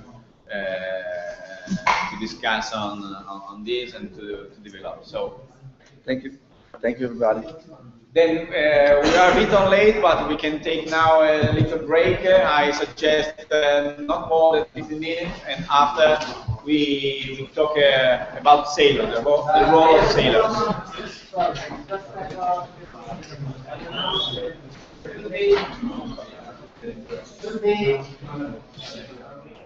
Amen.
Vado? Andrew, do you know what the key is for the internet? The keys are the F, the following week. 2014. Yeah. Brilliant. Thank you very much. Everything lowercase. Lowercase. Adesso c'è Kevin. Sì, sì, sì. Parto. Sì, sì. Okay. We lost somebody during the coffee break, but we have to start. We can't wait for them because we have scheduled all the activity in the afternoon, and in addition to that, we have now a session in which we can discuss about the role of sailors and the possibility to work on sailors to increase the possibility to work better on the boat. I was just discussing with Kevin during the coffee break about the increase of importance of the role of sailor, especially talking about this field where the engineer, the study of and the possibility to develop this kind of study is strictly linked to the possibility to have a good feedback from the sailor. I tell him the possibility I had to work together with some trimmer of the America's Cup during the test for the optimization of the same plan, and I had the possibility to understand how different could be the approach of different sailors of great experience in working on this, and verify how close are the difference measured in the tunnel for what concerns the propulsion that the sail plan gives. So I asked to Kevin to take place for give us a little part of his great and wide experience. I don't know if there's a class in which Kevin didn't won a medal, and so I think that he has a great capability to adapt and to understand. I had the possibility, I had the opportunity to meet several Olympic sailors, and I noticed that the way in which they approach it's quite similar. So I saw Kevin at the beginning of the forum with his pencil, with paper to take information, and had some information more in his wide experience. So I think that this type of approach is very interesting to give contribution to develop on design too. So please, Kevin. Thanks, Andrea. It's a privilege to be here and a real honor to be speaking with the people who have gone before me. And I think that the foiling week that we're here part of this year is visionary. And I think the vision is the easy part. The hard part is the execution and recognizing Luca and Domenico and Andrea, and the fact that they've pulled this off with the sponsors and the venue and all the volunteers is wonderful. To me, it reminds me of the Edinburgh Festival or Burning Man, or some of those things that started out as a couple of people with an idea and a common interest and passion, and now you can barely get a ticket. So I think in a few years, you're going to have a hard time getting a ticket here. I'm going to sell one for you. Okay. If that gets me a ticket, then that was the right thing. So Tom yesterday said one word that I'm really glad he slipped in there, and that was art. There's still a real art to this, and as the science increases and becomes more important, we debated a little bit the sailor's role, and I think the real magic is, as the AC32 class develops, is going to be in the art of going together and getting the most out of that. And there's some examples of that in Formula One, but we're different for some reasons. And so I wanted to talk about a couple of the ways that I think we can keep trying to come back to the art or the magic that's in between the sailor and the data. I really racked my brain on how I was going to stand out among the presentations, and I decided that the best way was to just have one slide. So there's my slide. And that is me and my oldest son, Rainer. He's 9 in that picture. I think he's having fun.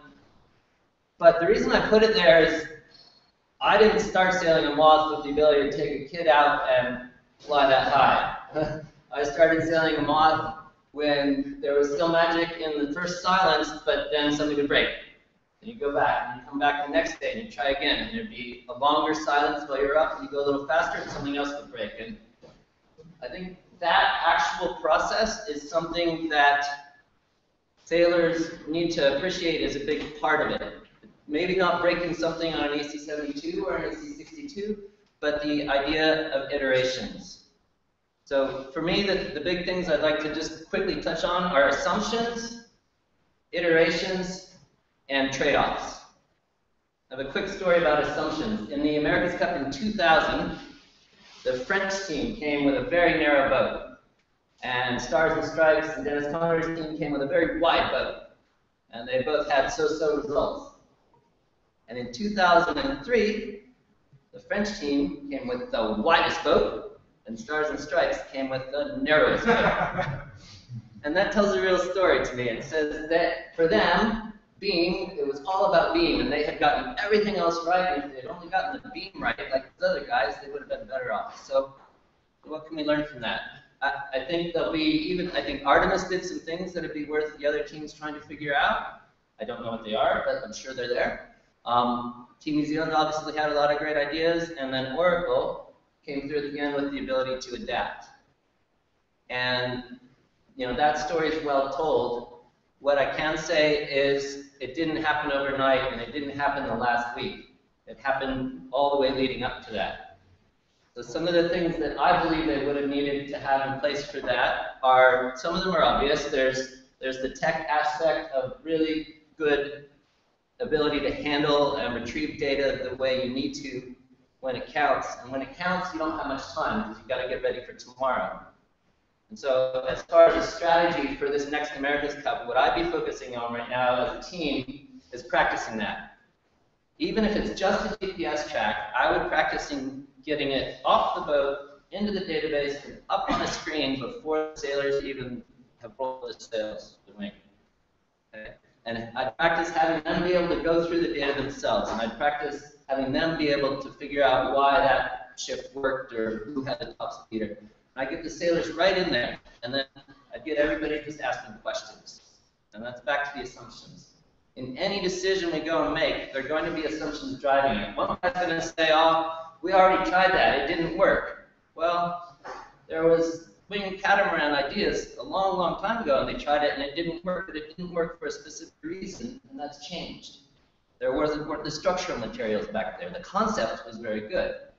So just imagine if people, for the last 40 years, had said, oh, we tried that, it didn't work.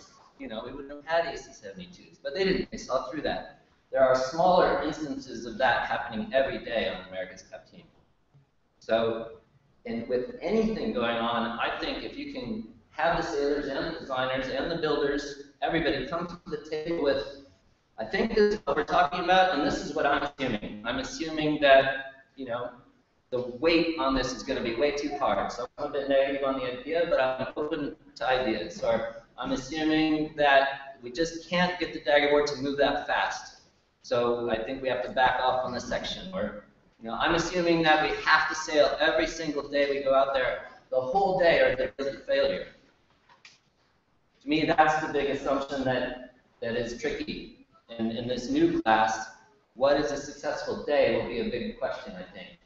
Is a successful day logging hours, or is a successful day getting to the next iteration of some key component, such as a control system or something like that? And I think, like everything, it's a balance, and it's a trade-off.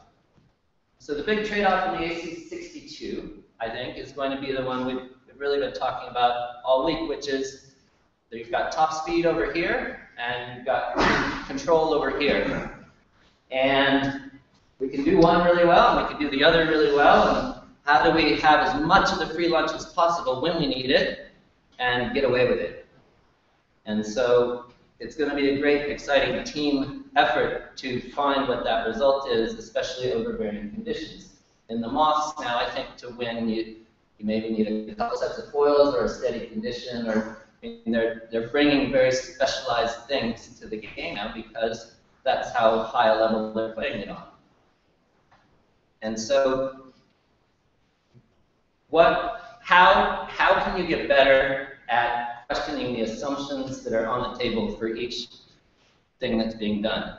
And that is a question that's wide open. A lot of it, I think, comes down to teams spending time together. Personally, I'm kind of a fan of late nights at the bar. I think they work really well. So I highly recommend those for teams, especially in the early stages when you can get away with them. The water cooler is another great place, or the coffee machine. Because a lot of the good stuff doesn't happen in the meetings. Almost all the really good stuff doesn't happen in the meetings. There's a reason that Steve Jobs put the bathroom at the end of the hall and everything else in the middle, because he wanted everybody rubbing up against each other. A little bit of fighting maybe, but a lot of idea sharing. So that's what you want in your team, is you want it to be okay for anybody to say, hey, what are we assuming here? At Artemis, we assumed that it was really important to have a real tight code 0 stay, and so we needed runners, and so we needed an nav cockpit. And that drove a big part of the Red Bow program. And for whatever reason, we didn't step back and say, hey, but what if we go so fast we don't even use a code 0? That would have saved us a lot of grief. The point isn't that we made a mistake. The point is that we never even knew, we never even asked. I don't mind doing something, getting it wrong, but having talked about it all the way through. It's not the best, but at least you tried. It never comes up because you don't have the culture and the kind of people who are asked, hey, what are we thinking here before the decisions? That's going to be the trick. Lucas said, so are you going to tell us what the AC62 is going to look like and what's going to be that important? And I said, no way, that's the only thing I'm not going to talk about. In this crowd, that would be very presumptuous. But I think a lot of it, and it's no secret, is going to be about the control systems. And so if it were my team, I'd have a full-scale bench with everything you need and all the loads and moments on the floor with all the buttons just like they are on the wheel. And I'd be playing with that hopefully already or as soon as possible. I think just everybody understanding how that works, the grinders putting up the pressure in the thing, and the hydraulics and the buttons, the more comfort everybody has with that early, the more ability they'll have to go and push it later. And they'll be willing to say, you know what, that is a change. I don't like changes on the next day, but I understand it well enough that I see it's a small change, and it's worth it. The risk is worth it. So that's my big recommendation for the 62 right now, is just be focusing a lot on the control systems full scale. There's nothing like full scale testing. Everybody who's done any of this will agree that it's really good to build models, and they work really well, and they help really well, and they often guide a path you never would have found without them, but then you got to go do it. And then you come back around, and this is what I was talking about with Andrea. Come back around and you say, okay, I went and did it. Is what I did similar enough that my model is still valid? And that's where the data and the sailors in this loop are really going to come into their own, I think. Is you'll have a target set of foils and wing shapes, you go out, you'll sail that way, and the sailor's going to come in and they're going to say, yes, we kept trying, and every time it just felt better when the wing was twisted more, inverted a little better. We tried, and every time it felt better with just a little more rake. And so then you say, okay, let's go rerun it, with that what you guys really did, and let's try to figure out together why. Which bit of it is making it feel better? It's just a more robust situation, so through the lulls, you can build a little before the lull and carry through? Is that why? Or is it, the top speed is better and that's the important thing? And that process, and practicing that really early, will, I think, help carry the day in the end. Everybody's going to be going in the next cup saying, how do we do what Oracle did during the regatta? I think that's the one assumption that's going to catch people out. I'm not sure that maybe wasn't a one-time deal. Now, you hate to say that, but the amount they improved during the regatta showed two things. One, the potential in the boat with the lower aero drag and the end plate and the systems, and potential in the boat was definitely higher than Team New Zealand's. I think Team New Zealand would have foiled upwind if they didn't have so much aero drag. It's not like they didn't want to, it's not like they didn't try, but even in the moth, you can get a high speed, and if there's too much aero drag, you peg too much, better off just up a little higher upwind, And I think maybe that happened to Team New Zealand, and Oracle figured it out during the regatta.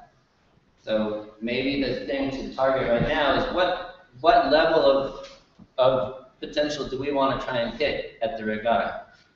And the selection of the cup comes around. Team New Zealand, I think, decided they wanted to hit 95%, and they did. And Oracle, through various reasons, didn't hit 95% at the beginning of the regatta, and they got there just in time. So assumptions, iterations, and trade-offs. I think if the sailors and the designers keep those things in mind every single day, every day, what are our assumptions? What do we do for the next iteration? What are the trade-offs that are on the table, and do we really understand them? I think that's what a team should be shooting for. So I'd just like, again, thank everybody for the opportunity. I'm honored to be here, and enjoy your sailing.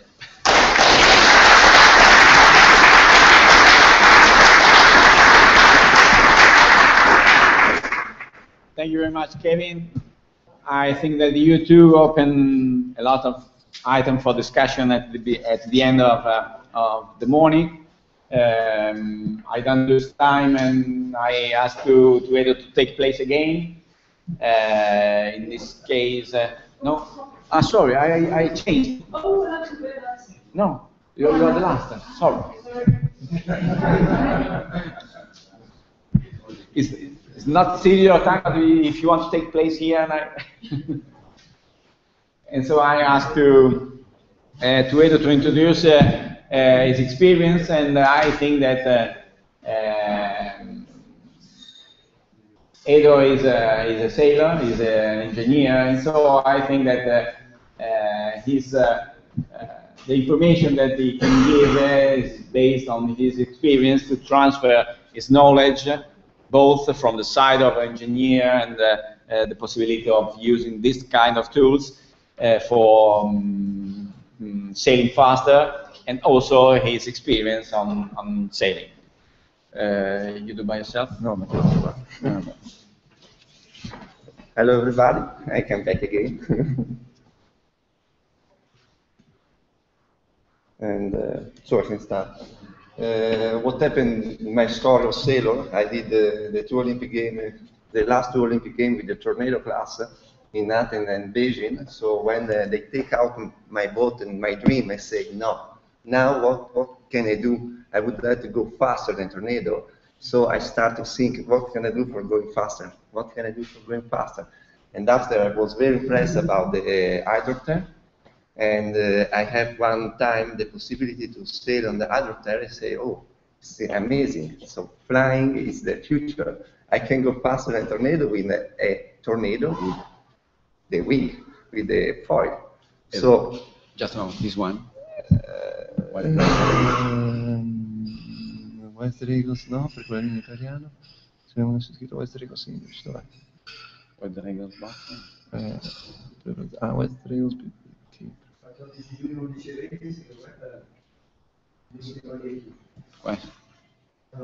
No? Giugno. Questo. Oggi.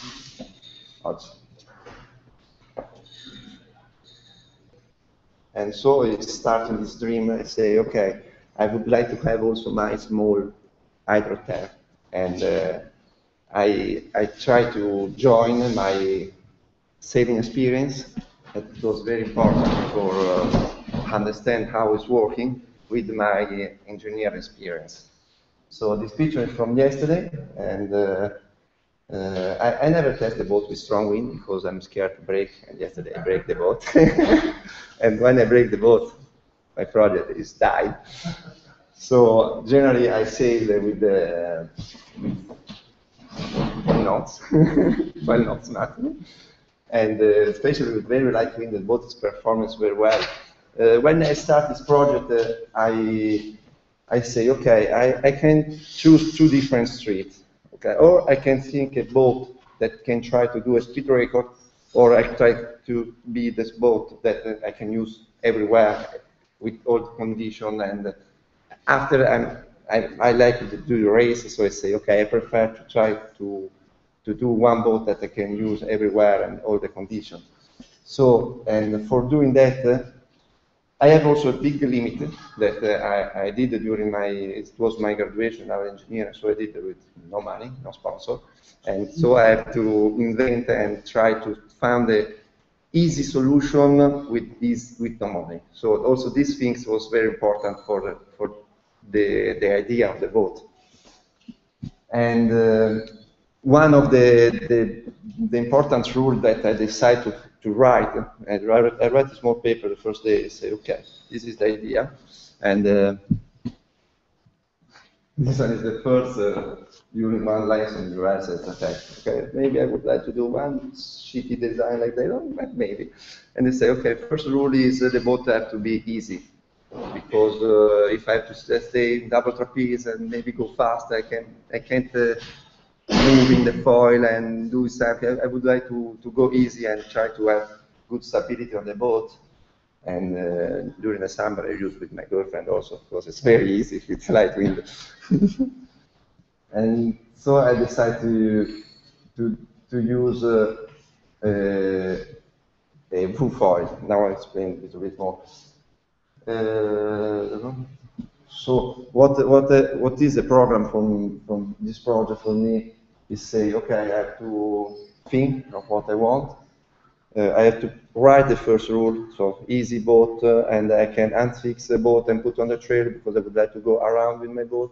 And I have to move the foil to close easier for put on the land because in my club it's too difficult to use the groove, and I have small place, so I have to find I write all of these things. Okay, my boat have to design around this important, and I don't have the money. I want to recycle what I found around. So this is the 4 or 5 most important rule that I wrote and say, okay, I have to design around these things. I would like to have a double trapeze boat because it was tornado, so I would like to sail again with my skipper.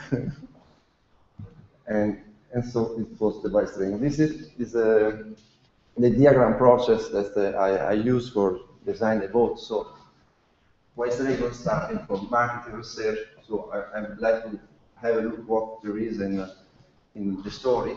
And I was very happy because when I was close to the finish to the project, I found the story of my idol, that now is not here, the James Gorgono.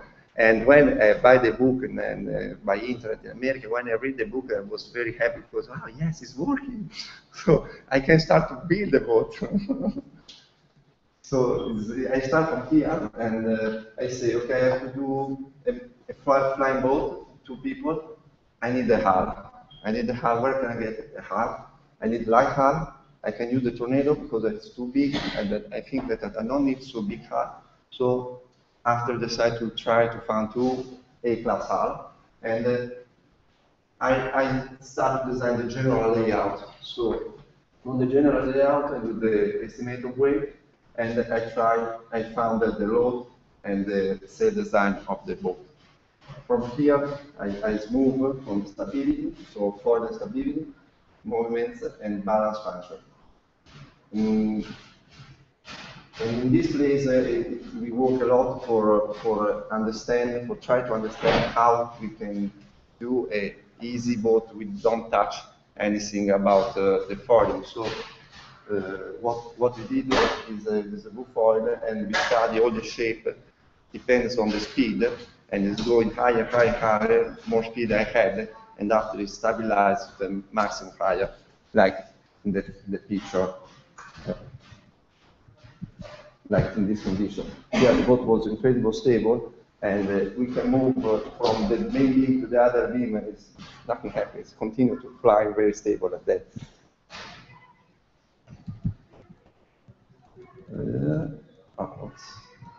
And okay, and after we start, so when we had the load and everything, we start to think about the foil. So we start with the analytic calculation. It was nice because the first day, Mario Caponetto and the other designers, they speak very about the process, and it was nice because I did all this process, and also, of course, in a very small area because I did everything by myself and one my friend. But it was nice because I also start with that kind of process. So I don't go inside, but I would like to show you fast how I did these things. So analytic calculation, CFD, design of foil. Okay, finish these things. I go to the element finish and load the estimated calculation. Okay, it's not working, so I go back to the design of the foil, and after I go back here, and I start this loop until the last design is working with the load. And so it's going to the construction straight. And I would like also to show you this boat that we have outside. After I will show you is so that I have to do a big compromise for building the boat. So the two half is A-class hull that I cut and modify inside, put more structure. The main beam is a part of mast brake of RC44, and the rear beam is we use the mold from the bowsprit of RC44. The mast is M20 mast, and the foil and bowsprit is one part is the main beam of A-class, and the other part is a part of the bowsprit of RC44.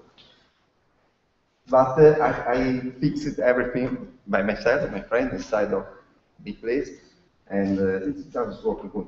But I don't want to have any compromise on the foil, of course, on the rudder. And for the foil and rudder, we did the design, we machined the mold, and we use autoclave technology and pre-preg, high molded carbon, and the breaking one yet. After 5 years of working, so it's okay.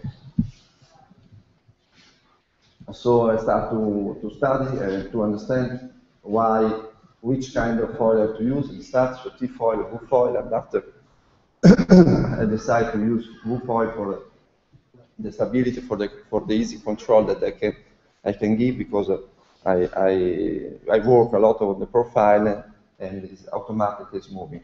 I can just adjust these things, so close and open. But during sailing, when I fix, okay, there is this kind of wind, I fix to one angle and I never move. And it's working downwind and upwind.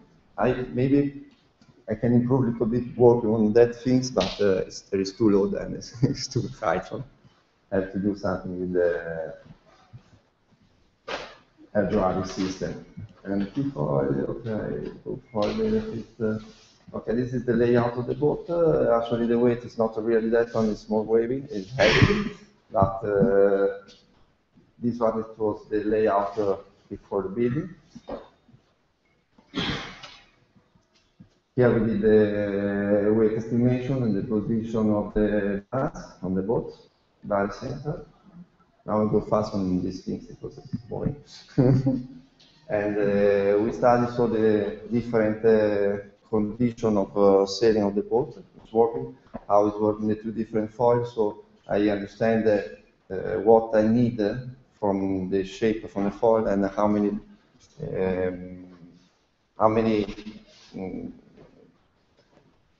much the foil have to push me for go outside. And I also put on my route I also put, I would like to start flying with very light wind, so with 6 knots, 5 knots I start flying with 8 knots of speed boat. I did also this configuration because I, okay, when maybe it's upwind, there's not enough wind for flying, I would like to use like a normal catamaran, so close one foil under the beam and open the other foil like a centerboard. And now this configuration is not working very well because I have too much weight on the height, so when I close the foil, I have all of these things on the water and this is difficult to go. But it is in the mind to have this kind of configuration. I also put in the mind to have the configuration to close all the 2 foils under the boat, so I can move the boat and transport the boat everywhere. So here we did the study all the load and forces that we have on the boat, the position, and here we start with the analytic study of the profile. And we change with analytic, we change a lot of time the profiles to try to find the right one. And also it's changing from, because when I start to fly, I have all the water here, when I go in master speed and here, so it's different profile depending on different speed. So I have to design all the steps about the speed.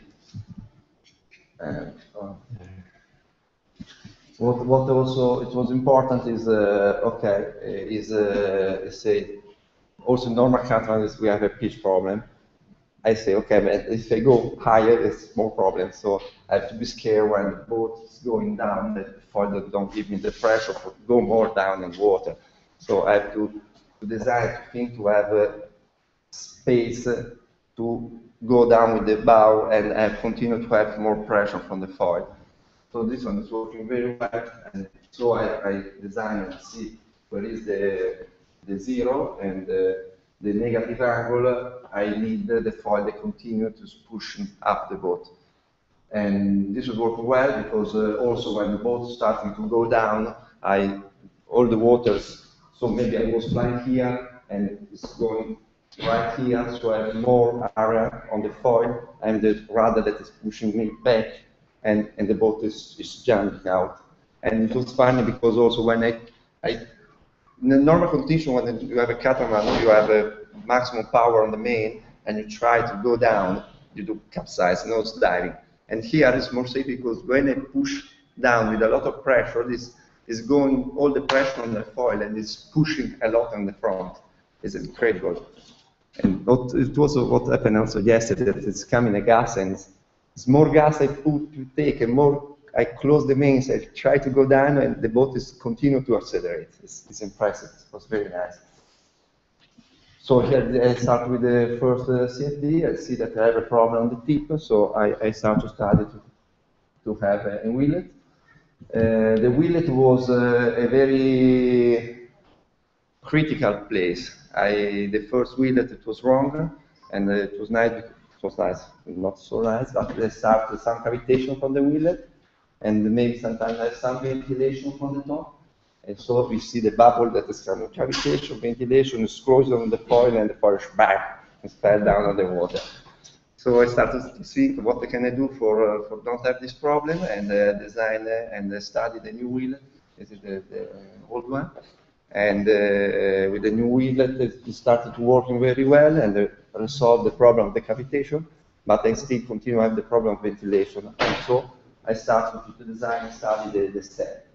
And now with the step also, the boat is fantastic because in different steps, there's different higher the boat on the speed. And sometimes when it's coming the ventilation, it stays close on the step. And the boat continue to fly and the bubble is not going on all the foil. But it was fun because all of these things, because I design, I build, and I sail, I break, I repair. So it's nice because the loop is very, very fast. Now, whenever I have a problem, I know maybe what I did and try to resolve the problem. So here we have I did the CFD, and it was hard also because on the US they don't have anything about that. They don't have idea. My professor say you can do. And after you try to explain what you did, And so also when I see the first wave that it generates and this depression, I say, okay, I don't know exactly if the model is working well. After when I saw some picture of the aircraft, you see that the shape is close, so I say, okay, maybe it's the right side, or the right way. And I have a friend that he did the test, la validazione, the validation of the program. He did a thesis with the validation of the program about the profile inside of the water. So I take his parameter, and I found the right weight for the project, the good shape. So I study the pressure coefficient and try to improve all the time that place that is the place where I need the maximum power for going outside of the water, because it's incredible when the sailing, when you are with the hull in the water, you are on speed, just in the moment that you take out the two hull, it starts to accelerate, it starts to have the upper wind, so it's going fast. It's so nice. 4 minutes, okay, I go faster. And so here is starting the shape on the foil, and some simulation that I did. So it's nice because it's the story that Mario explained the first day I did, and I'm happy to have maybe something right. Here I studied the first time that when I had to take off the boat from the water, so I see that it's working and which condition of wind I need for starting to fly. And here I studied stability for doing non-diving. Okay, again here what I tried to explain before. And here I start to study design for standing radar. I don't have idea how it's working a radar, so I start with this design, and after modifying this design, at the end I arrive to that design. I also, the boat is the same on the first one. The foil is the same shape of the first one because I have only one chance. The 3D model is say you have one time, you can wrong. So it goes good, but rather I did wrong because I calculated the wrong weight, lateral weight on the rudder, and so the first rudder was thinner, so it's 10 centimeters. It was thinner also here, and I have a lot of deformation, and one time I break. So I understand that I recalculate all the rudder system, and I had also a problem that when all the boat was in the, because I see, okay, I don't need a lot of a big rudder because I'm going fast, so I need just something like that when I go fast. But the problem is when you are very slow, you need a bigger rudder. So when I was all the boat on the water, 4 meters wide, with a small rudder, I said, oh, it's not working. So I changed the rudder too. And here I studied the profile and the system on the rudder, and also did the safety. And here there is some picture. This one was the first rudder that you see that it's very small. Yeah, so I had some problem.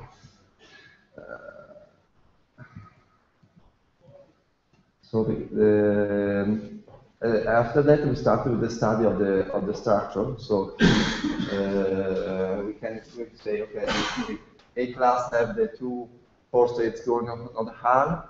On the tornado, I have one force because I need the jigger, and the two ones going in the hull. But they say it's 4 meters wide. I have too much load that close and break the hull, and the hull is not project for have this kind of load, so I have to change and do a different system. And like a link in the first time, I say, okay, I can put all the hull in the main beam and do a structure like that. So I did on carbon all of this structure, and it's working well. I don't go inside because you know better than me how it's working, all of these things. So, so here is all the schematic system, the load. We did some fan. Here also there is a fan on the foil. Yesterday I break the foil exactly in this foil. So I have to improve a bit because what is nice that sometimes so I start to change and exchange a little bit the setting of the foil. I open it a bit more and I push more with the boat and doesn't that place. So the calculations say that that place was the critical place, and I break it exactly in that place. So it's perfect. Next time it's better to don't have red over there. So here we have the deformation. And here is some work. It's very homework because we did in a canteen, small canteen, and in a club. And here the was during the construction. What really is so incredible that start to 5 knots until yesterday also morning I go outside. I had a little problem with the wave from the lake. So when we have 1 meter wave and very shortly, it can have some problem. But when it's more flat or long wave, it's incredible how it's working the boat until 3 knots, 5 knots to 15 knots is never move, touch anything, just go on trapeze, pull the main, and it's going.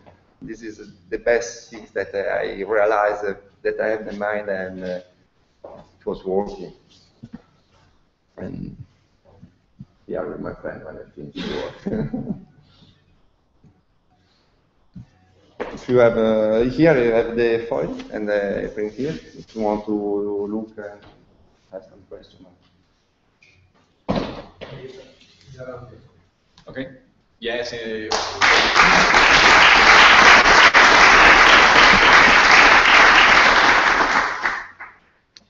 We keep the question for the round table at the end. You can leave it there, and there's no problem. And now I ask Katerine Knight to take place. And this is the last speech of the day of the forum. So you have the honor to close this session and the forum too. And I think that her speech is very interesting because it's a matter that in which we will have a great development in the future. We discuss over these days of several matters of flight dynamics, of structure today, and so on. But we don't have to forget that, for example, talking about the moth, we have a situation in which more than 70% of the load, for example, is the sailor. So it's very, very interesting to go deeper in the way in which the sailor can improve, as Kevin said before, can improve his performance, his complete performance.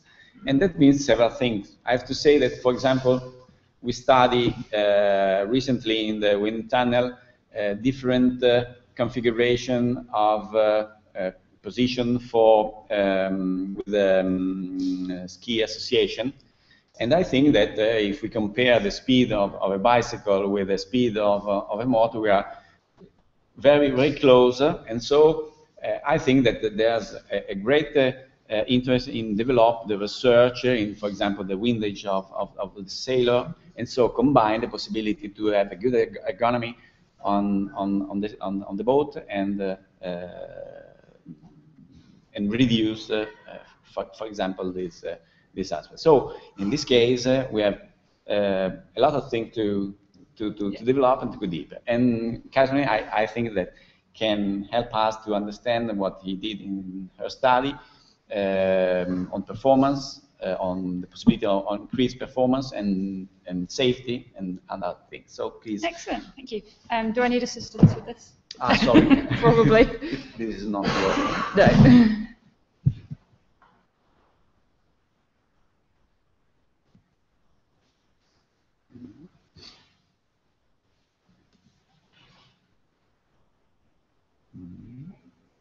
Is that me? No. Knight, okay. Or is that my old one? Ah, that's the old one actually. Is that the one we did this morning? It's on your memory stick. No, I changed. Ah. Oh, okay, yeah, no, that is the right. Yeah, that's yeah. Thank you. Because I overwrite, so. Perfect. Great. Thank you. Well, thank you for that introduction, and as everyone else has said, thank you very much for inviting me here. It's an amazing group of speakers for me to be following, so hopefully I'll do the foiling week justice. And also, thank you for including the human element, essentially, in amongst all the thoughts about boat design and the way things are moving forward. It's really nice for me. This is sort of my area that I work in, so it's nice for me to see that being acknowledged amongst the other areas of development. So I'm going to talk about fitness for foiling and sort of high-performance sailing in general. There's the face of fitness there, Ben Patton with the guns out. So unlike many of the people who have gone before, I probably do need to introduce myself to some of you. You've probably not met me before. I'm Katerine. I'm a physiotherapist. That's my day job. I'm based out in San Francisco with the America's Cup team, Artemis Racing, and I work with the Swedish Olympic team, and I've done quite a lot of work with other Olympic sailors, Volvo sailors, sort of thing. So being a sailor myself, being a physio, been lucky enough to sort of bring those two areas together. I've recently sort of put what I've learned about sailing and fitness into a book, essentially, as well, and also onto a website, and I'll give the plug for those later on. And mostly I'm a moth sailor. And some of you might know me as the Oppie foiler. That tends to be how people go, oh, that's you. So we've talked a lot today. I think almost all of the talks we've talked about boat development. We've been talking about how the boats are getting faster, how we're going quicker, how the loads are bigger, how the potential for things going wrong is potentially becoming more significant. And so I'm not an engineer. I guess one of the things that you guys think about when you're designing, when you're engineering, you've got to think about what the weakest link in the whole structure, in the whole system is. And I guess my job is ensuring that that's not the sailors. Because as the technology improves, as we've got better materials, better systems, we can make the boat stronger. We've got to think about how can we make the sailors able to manage the loads and not end up being the weakest link in the system.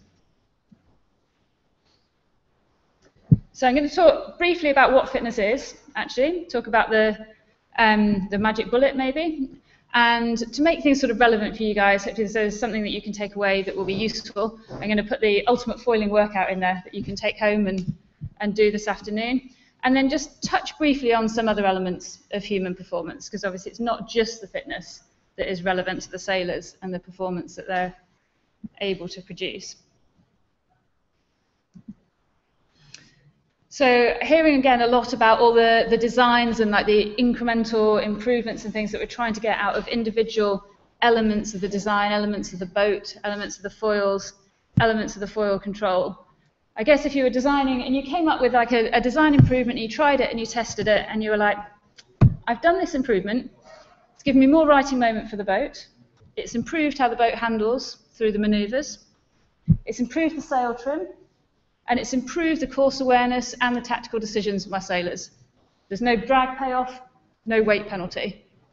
You'd probably be sort of thinking, oh, I need to kind of look at this design solution that I've come up with and see if this is going to work. What have I come up with a magic bullet here that's going to improve all of these different areas? And that would be my argument that fitness, improving the fitness of the sailors, is actually going to be able to improve all those elements of how the boat works, how the boat can be handled around the course. That's my sort of sales speech as to why it's something that we should be looking at. What is fitness? You can shout answers, but I think everyone probably knows in their head what fitness is. Everyone's got an idea. If you did all shout the answers out at me, which you probably don't want to, so I've written some up here, they'd probably all actually be a little bit different. Someone might be like, oh yeah, it's how fast you can run, or it's how far you can run. Someone else might be like, oh, it's how much you can lift. Okay, and basically there's so many different things associated with fitness. It's actually quite hard. We think it's really obvious and a really obvious concept. It's actually quite hard to put your finger on what it actually is. And basically the best description that I've come across is it's being able to do what you need to do for as long as you need to do it without getting tired. So basically, in our case, for all of us, it's sailing, essentially. But all of the different boats, even the different boats that we're talking about here, we're talking about the Moth, talking about some of these other foilers, we're talking about the AC boats, the GC32s, all of those demands are actually a little bit different. and they're also different depending on whether you're the bowman, whether you're the helmsman, whether you're a grinder. So when we're thinking about fitness programs for sailing, we do need to think, oh, they are actually, it is a little bit different depending on what you do on the boat, what your boat is, and what your role is. And the other thing that goes with that is, obviously, particularly at the sort of top level of sailing, a lot of the fitness gains and the fitness work that you're going to need to do by practicality are going to be based in the gym. But it also means that actually what we're doing is sailing. And so we do need to practice sailing. And therefore going sailing does have a role in the training program as well. So we thought about what fitness is and maybe thought it's actually slightly more complicated and slightly more difficult just to put a finger on exactly what the one thing that it is. So I thought, well, we'll look at the different aspects of fitness, which again is actually a little bit more complicated than you might sort of think to start off with. So some of the different aspects: cardiorespiratory fitness, the sort of thing you'd measure on a VO2 max test. Strength, so that would be like how much you can bench press in one go, like your absolute maximum 1 rep you can manage. Power, so similar, but how much you can do over a time. So maybe how many times you can bench press a certain weight in a minute, which is slightly different from a 1 rep max. Endurance, so you might sort of think of that along the lines of like endurance runners or maybe triathletes who think of that sort of thing with endurance. So how long can you physically keep going for? How can you manage a 4-race day, 5-race day that some of these sort of high performance boats might be having? But also how well your different muscles are able to keep going. So our bodies move in an incredibly complicated way, which is sort of a synergy of all of the different muscles working to make your body move properly. And all of those different muscles are different sizes, different strengths, tire at different rates. And so as you go through the day, some of the weaker ones start to tire earlier.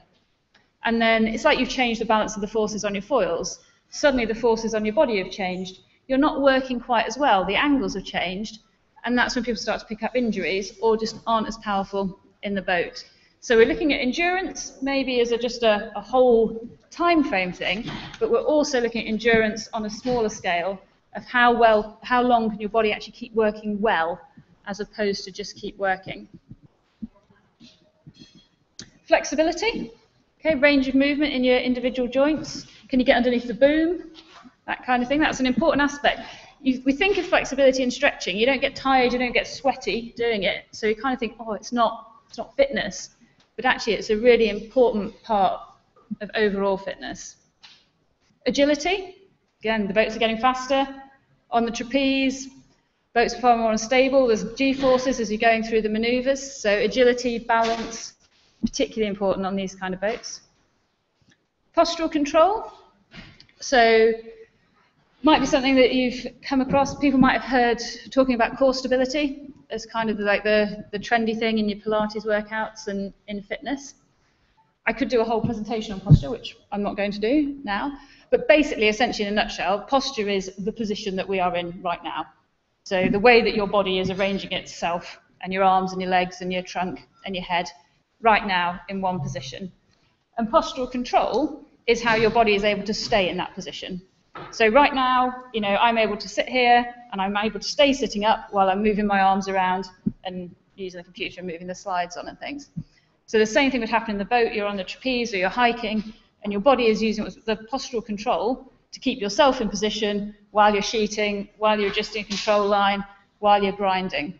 So that ability of your body to hold a position is another important aspect of fitness. And then I've just put on the end functional fitness. So kind of coming back to what I had on the beginning there, that really being fit is being able to do what you need to do. And that actually training in the boat is an important part of training. If you had someone that maybe has got the best result on the VO2 max, the cardiorespiratory there, can bench press more than anyone else, can put out more power on the ergo grinder than anyone else, can keep going on the rowing machine for longer than everyone else, and has really good agility, if you put them on a boat, they're not necessarily going to be the best sailor straight away. Our sport, I think, is sort of quite unique in how much experience comes into the sport as well. It's not just, you can't just put somebody onto an ergo bike, how much power can you output? There is, like Kev said actually really nicely, there's the kind of magic and the art and the feel that's in there as well. So that's why I think functional fitness, particularly for sailing, actually sailing is an important way of getting fit for sailing. This is just kind of all those elements really as it relates to foiling or high performance sailing. And each of those elements, some of them will be more for some type of boat, some of them will be less for some type of boat.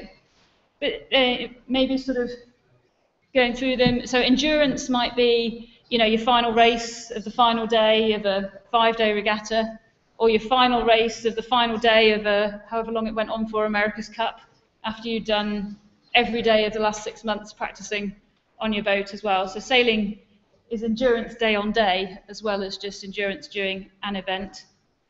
Strength, so maybe sort of a one-off would be like on your control lines, doing a hoist, doing a drop, that kind of thing. Flexibility on the moth, definitely getting under the boom there is one. And also just sort of you might be needing to get into an awkward position for a control line. You might be sort of really squatted up on the trapeze to bring your righting moment inboard. Those kind of things require flexibility. Agility, particularly getting across the boat during a manoeuvre. Again, the postural control there, holding your hiking position, doing lots of other stuff, looking around the course, thinking about what you're doing. Power, we might often see is sheeting, the trimmers, and again in the hoists and the drops. And probably the cardio, to be honest, sort of again mostly on the winches or maybe on the hoists and the drops, depending on what you're doing on the boat. So that hopefully is sort of an introduction to what fitness is in relation to the sort of boats that we're talking about and thinking about here. Hopefully that makes sense to everyone with where we're going. So the next thing I'm going to go through then is relate that really to some foiling exercises. So you might be thinking, oh, you know, this is a good idea, but we've just said that it's actually a really complicated thing and we want to make it as functional towards sailing as possible if we're going to go into the gym and do some workouts. How do we make sure that those workouts are actually relevant to our sailing? So I've put together just a short workout here, and you know, you guys, hopefully it will be on the slides, and if you guys want to try it out at home, it's a bit of a takeaway tool. But also there's sort of kind of a selection of exercises that I've picked just so you can sort of show how each one relates to sailing or how you could make it relate to sailing. I'm really pleased, particularly since there are pictures of yours truly, that they think we've got a bit stretched on the computer screen. I apologise for that. So starting off there, we've got an exercise really that's particularly sort of related if you are hiking. So if you want to get fit for hiking, you want to do an exercise that's as like hiking as possible. So short of having a hiking bench, which is a really useful tool if you've got one, this is quite a good way of replicating the hiking position on an unstable surface. So you're on the gym ball, basically doing sit-ups on the gym ball, and you can add weights and things to that, you can add complexity, you can add twisting to that as you wanted to. One of the things you might particularly often be doing whilst you're sitting hiking your boat is you might well be sheeting at the same time, pulling a control line. So again, you can simulate that with the sort of second one we've got here. You can use the kind of gym-based elastic, you could use a cable pulley system. That's the sort of thing that you've got in your gym. Here, we're sort of leaning forward, maybe like pulling a sheet that's coming sort of out low down in the bottom of the boat, but you could arrange yours so that it most of all replicates what you're doing in a boat. If you're sheeting off the boom, you might be doing a higher pull. If you're a laser sailor, you might be doing double-handed, coming all the way over your head, getting in as much sheet as quickly as you can. So it's a functional exercise because you're simulating as closely as you can what you do in the boat. And then the one at the bottom here, so a wobble cushion squat press, might be more than this is functional for when you're standing up in the boat. So you might be standing up and grinding on a bigger boat, you might be standing up to cross the boat, or you might be standing because you're on a trapeze. Whatever happens, you're on an unstable surface. So a way of replicating that in the gym is with, I don't know whether you've seen them, but you get the sort of, they're like cushions, round, sort of high density plastic, kind of tough cushions that you can stand on. So it's just giving your body that bit of an uneven surface as you then do an exercise that you might normally do. So in this case, maybe if you're doing a push over, a squat and a push overhead as you stand up, your body's getting the balance and the agility practice because you're on an unstable surface. And it's sort of functional to sailing because most of the time when we're sailing, you're very rarely sort of, if you were maybe doing a bench press, you'd be like on your back, on the bench, totally static, just doing the one isolated movement. That very rarely happens in the real world on the boat. Usually you're using your arms and your legs at the same time to generate power or to move or to balance. And the fact that you're using your whole body as one is kind of, again, a useful thing. It requires that core engagement. So doing sort of combined upper and lower body exercises are sort of particularly relevant for sailing. And then if you're doing an exercise, again, I put that in as an explosive kind of one. So you're maybe looking at the maneuvers, the tacks or the jibes, and you're doing an explosive short effort. To replicate those. So the top one here, the plank, I'm sure everyone's come across that before or seen that. But that's the reason you probably come across it before or seen it is because it's actually, you know, a really good exercise. It's a really good way of engaging that postural control. So I say all of us are having to engage our postural control to some extent here, sitting in the chair to stay upright, but we're actually getting quite a lot of help from gravity, from the chair, from the back of the chair. So we're not really having to do very much. Get yourself into the plank position and your body's having to do a lot more to control and to keep yourself in that position. That's a really good postural control type exercise. So people often refer to it as core stability because it's talking about the muscles in the middle. You've got leg, you know, the leg muscles, strong arm muscles. Without a strong core in the middle, you're not going to get power transmission between the two. So improving your postural control, so your upper body and the lower body and the core muscles in the middle at the same time. So we said, you know, how it's good for maintaining your posture while you're sailing. Also, the good thing about that is it tends to, people often ask me what injuries you see most often with sailors or what people tell me about most often in the dinghy part, which is often back pain, low back pain, shoulder pain. And that's where this improvement in how you can hold your posture while you're sailing is actually one of the keys to preventing or treating those kind of injuries. So next one on there is, again, sort of moving away from a postural control one, looking at a different type of exercise. This is more a power and strength exercise. The deadlift would be using the back muscles, using the glute muscles, and particularly hiking or even maintaining your posture whilst you're in the trapeze in that kind of nice straight position. It's actually a lot of work on the back and the glutes. So that's one way you can improve the strength and the power quite well in the gym, then transfer into the functional training on the water. And then the final one that I've put on there, again, making use of that unstable surface, that wobble cushion to stand on. This time we're maybe replicating, as I say, the hoist or the drop or sheeting that you'd be doing from the trapeze using a pulley system. So you could use a pulley or an elastic band system. And here we're doing the sort of wood chop, so you're doing the diagonal pattern, rotating, using the trunk muscles at the same time. But if you wanted to make that even more functional for your sailing, you could rig that up so that the resistance was, if you're standing and doing a hoist, you could be pulling something up from the floor, or if you were pulling something from the side, again, you could rig it up so it actually replicates as close as possible what you're doing. And then I've added a stretching sequence on there, because like I said with the flexibility, stretching is like so often overlooked because you think, I'm not getting sweaty, I'm not getting tired, therefore this isn't doing me any benefit and I'm not going to do it. But actually, stretching is probably one of the most sort of important cornerstones, essentially, of overall fitness. If you think of each joint in your body working like a hinge, so you've got a hinge joint and then your muscles work essentially like elastic bands on either side of the hinge. If you imagine that both of those elastic bands have got tight, it's going to become harder work to move that hinge, and therefore all of your movements that you're doing are actually going to become less efficient. They're going to become more tiring. Like if you go sailing in your tight-fitting 5mm wetsuit compared to in your sort of summer weather gear, it's actually just harder to do everything.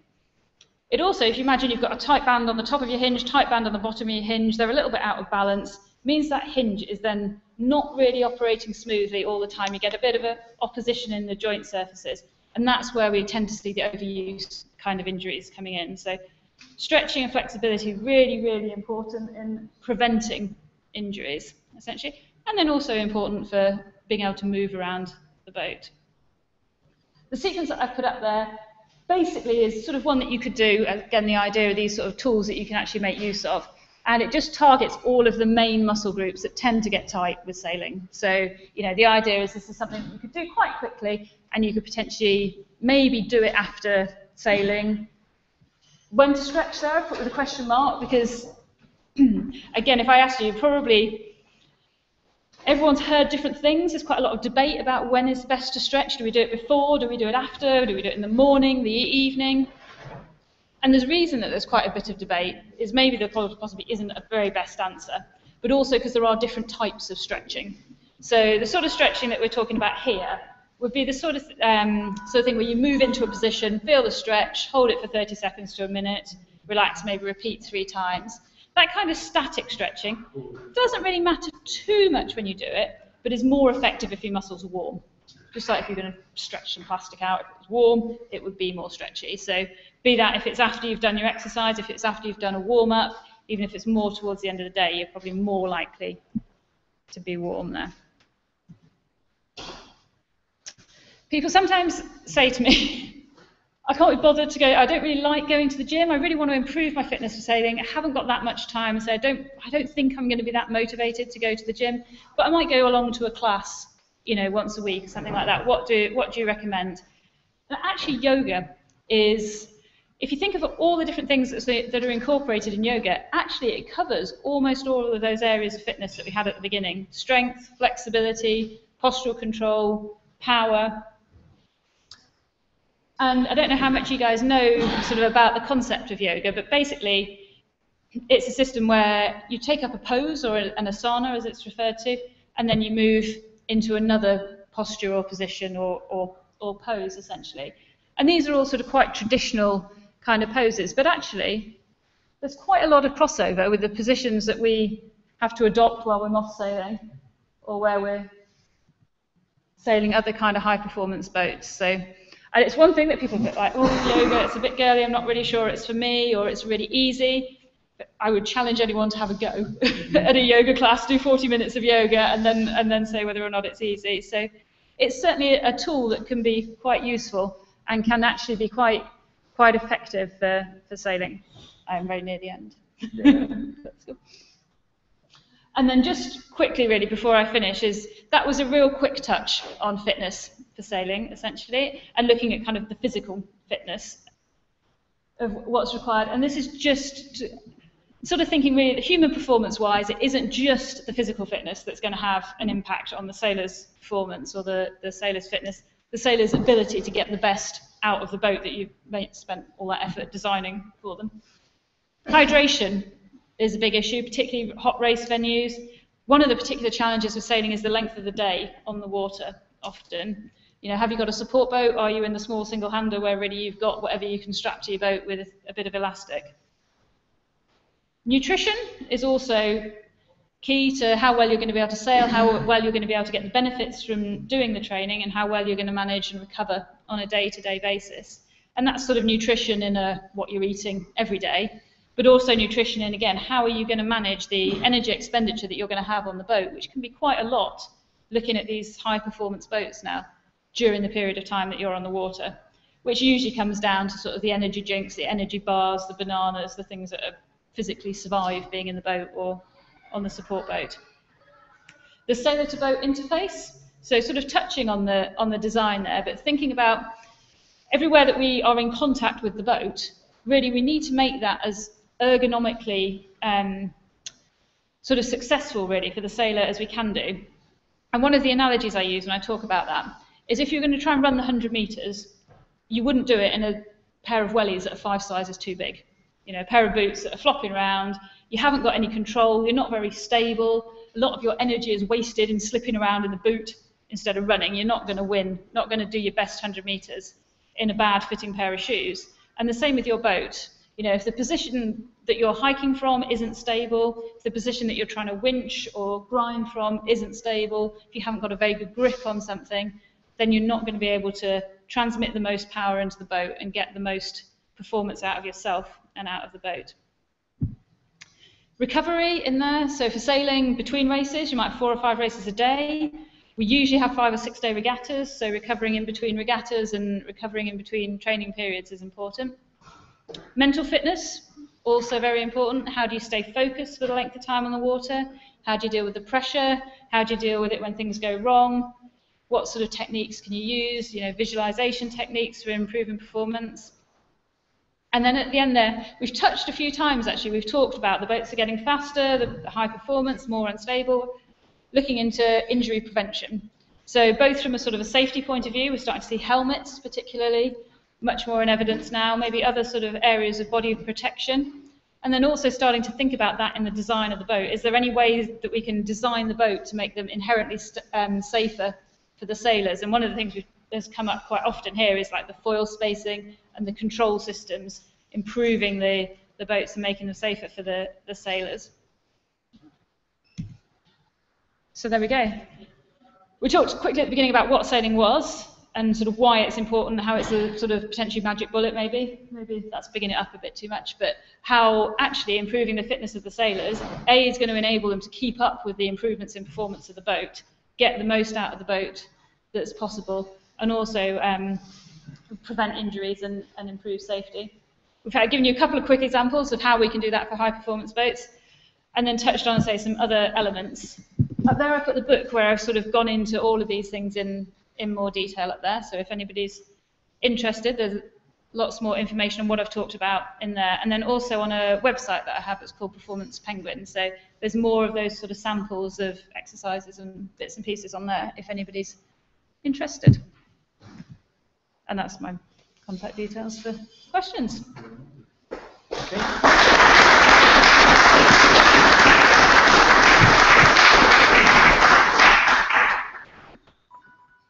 I have a small quick announcement. Since wind is coming and we are ready for going, we are aiming at a race starting about 45 minutes. So if there are sailors in the room, I kindly ask you to prepare your focus.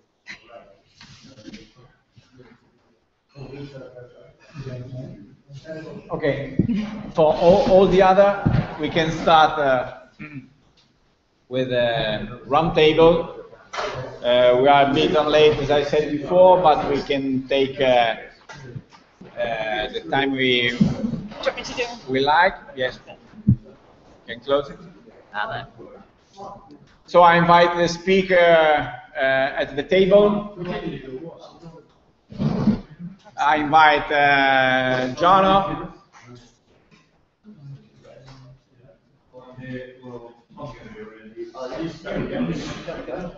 Jono, if you want to come. There was going to be a conflict of interest. I know. Emma was sailing when you sat here. I'm more. Sailing water. Oh. We lost the sailor. Yeah. No question. It was a really fine camera. Really great day. Okay, please. Look to me that I think I was going to say, you just like remembered everything. I have to have like hand holding with my words in front of me. I'm going to be short of a chair too.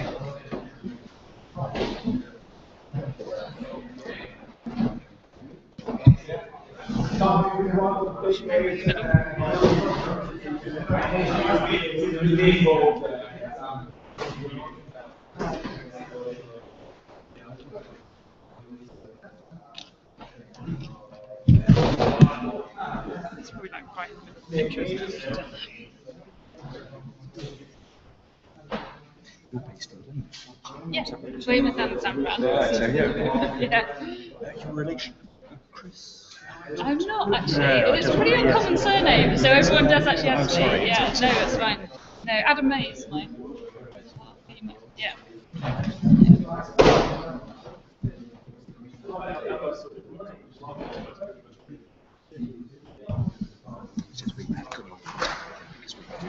Yeah.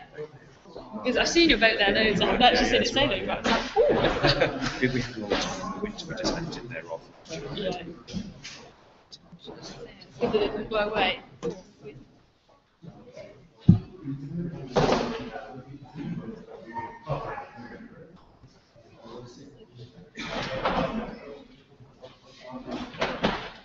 Okay, buongiorno, afternoon everybody. You've got Jono again, a travelling journalist here to just sort of control proceedings.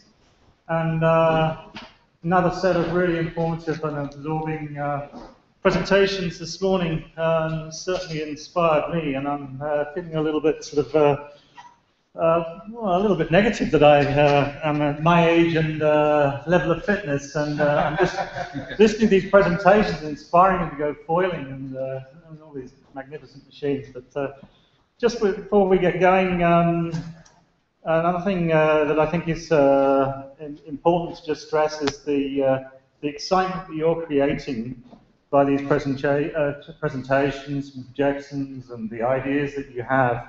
And I just hope that this does actually filter down into the sailing community, the ordinary sailors, people like me, and I think it will do, and I really hope it does. And if it does, it's down to you guys with these visions and these, you know, these creations, these foiling boats, and the excitement you're creating in the industry. And I really hope that does carry on building and achieve a great momentum.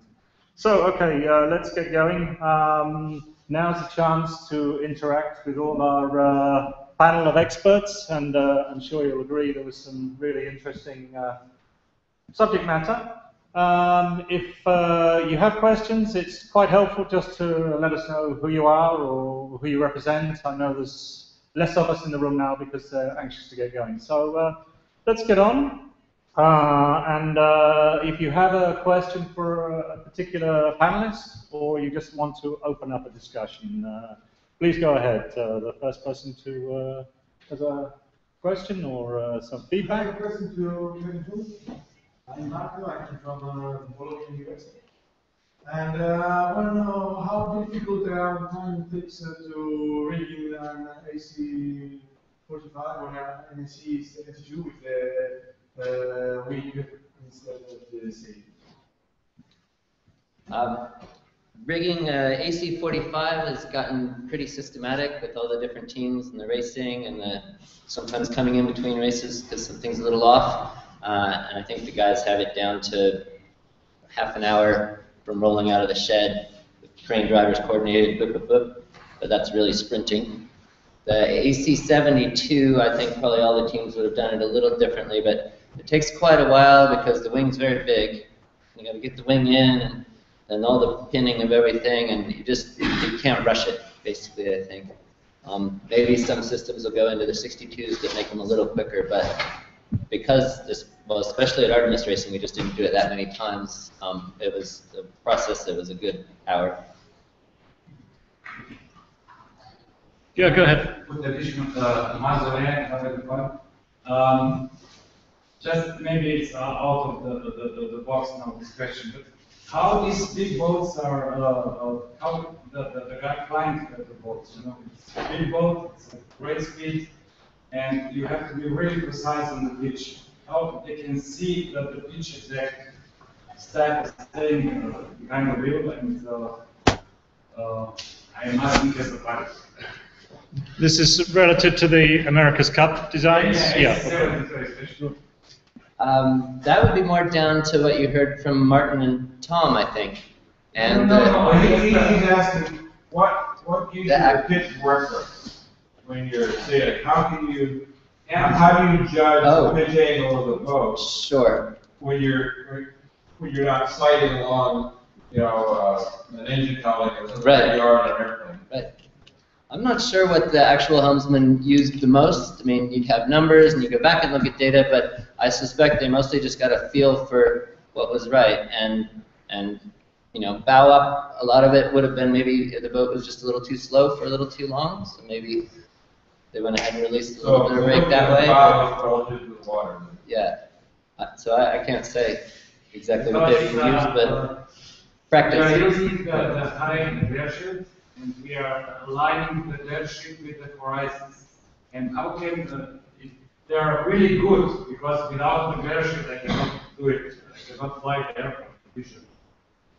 You know, that's why I'm asking. I'm just putting the conversion. Right. Well, in an airplane in a high bank turn, you're having to monitor your pitch and roll together to keep your But I think the AC72, a lot of the pitch dampening happens automatically when it's set up well, and that's part of the magic. That's a lot of the magic is it's one thing to get out of the air, and it's a whole nother thing that not only is your heave controlled, but your pitch actually stops those oscillations too. Yeah, go ahead. Sweden, second journalist. Question for Andrew. Your secret presentation of the boat was. Could you tell me something more about that? Did you plan to build one design class? It is absolutely one design class, highly restricted. The idea is to bring the cost, to bring the complexity down more for the kids. We start off, but as it turns out, it wasn't worth building anything much smaller than moth anyway. So it turns out it was actually quite easy to configure it to be ranging from anyone from 40 kilograms up to 85 kilograms. So it's not only a kid's entry boat, it's anyone's entry boat. But the idea is, yes, very focused on design. And that's one of the big reasons why the foils are rising. It's just been very difficult to produce carbon foils that are just absolutely the same. And that is the biggest thing in any foiling boat, is the foil being absolutely identical. So yes, one design. Just on the secrecy of it, it's not really secret. I've been talking about it for, well, quite a while, but I just didn't want the pictures to get out at this point until we have a web learning website at this point, and to just release it across the board in one hit. I think it'll happen in 3 or 4 weeks, maybe less, that we will actually do a proper announcement of it. And the intended launch is for the start of the northern summer next year. Have you got like a target price in mind? About 11,000 US, fully like tax delivered. So not much more than a laser. No. And is your intention, Andrew, to sort of work in conjunction with the current moth class and association to try and promote them as the sort of baby and the main one, or is there some synergies that you're looking to? I'd like to see that we do work with the moth class. So it hasn't been a prerequisite for the project, and it certainly will have its own class. It has to have its own class. Yeah.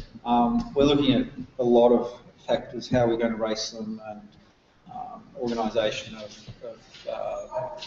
events, and it's sort of pretty much my retirement plan. This one's it. This is the one where I'm going to put all the effort into it, and hopefully I'll still make Mac 2s or Mac 3s or whatever it's going to be, go faster, but this is the one that really feels that, I've been head down on a computer and sailing and selling, and for so many years it's sort of, I've had nothing to do with the yacht club. I never go down there to help the kids. I never do that sort of stuff, and this is the one thing I feel that actually I can use the skills that I have to put something back. Excellent. I'm sure we have some more subjects. I have a question for you. And my question is, how do you evaluate the hydroelastic feature of your wing? How do I evaluate? Evaluate? Well, pretty much the same way as evaluated the bulb when we put it on. It was a lot of looking at different. Well, firstly, you've got bulbs in just about every flying animal, so it's just looking at how they're interacting with their wings. You've got a lot of birds with, just about every bird has some sort of split wingtip, and there does not seem to be any real method of CFD reverse engineering, like now this is the design it should be from CFD. So you've got to imagine it first. You've got to actually think through and trying to have some idea of what you're trying to do. There is tools to evaluate, but these are very flexible tips. So there's so many unknowns in how the flow will work. I'm just doing it the way I've done a lot of this stuff. it's completely the opposite of what I was talking about. Go to steel molds. No, this won't be going to steel molds. This is 3D printed and suck it and see. But we have done quite a few wing tips on the moth. I've got one here that I used at the last Worlds for quite a while. It's got amazing glide, a front moth foil with actual winglets that I used, and Peter Burling used at the last Worlds, which just, the glide ability was amazing. I could just get through tacks, do everything wrong, which I would normally do, and fall in the boat. And, oh, I'm still foiling. This is fantastic. It wasn't the fastest foil out there, but we're not looking for the fastest foil for this boat. We're looking for things that get up early and glide nicely. In fact, we're trying to speed limit the boat. So I only care about the hydrodynamics pretty much at liftoff and at that transition where you're going through a tack. So if it goes to shit when it's doing 20 knots, well, so be it. Well, without any fan PM problem or... Oh, we'll do that. We'll do that. But I'm not very confident that it will give me great results.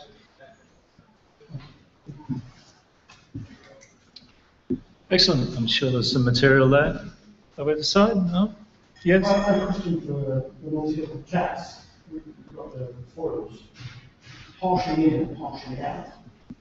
If you come across a sandbar and you're just free sailing, and you stop with an abrupt cloud, there's a sort of danger aspect in which the foils, one of the foils, both of the foils sit out of the hull. And as a result, the sailors it's arcing out, sitting on the side of the hull, which is falling, and then you shoot down and hit the foil. Striking from a safety point of view, that is somewhat questionable. The idea of putting cage around it seems like first thing that is to get out of the ribs, but being pretty sharp, it can be very dangerous.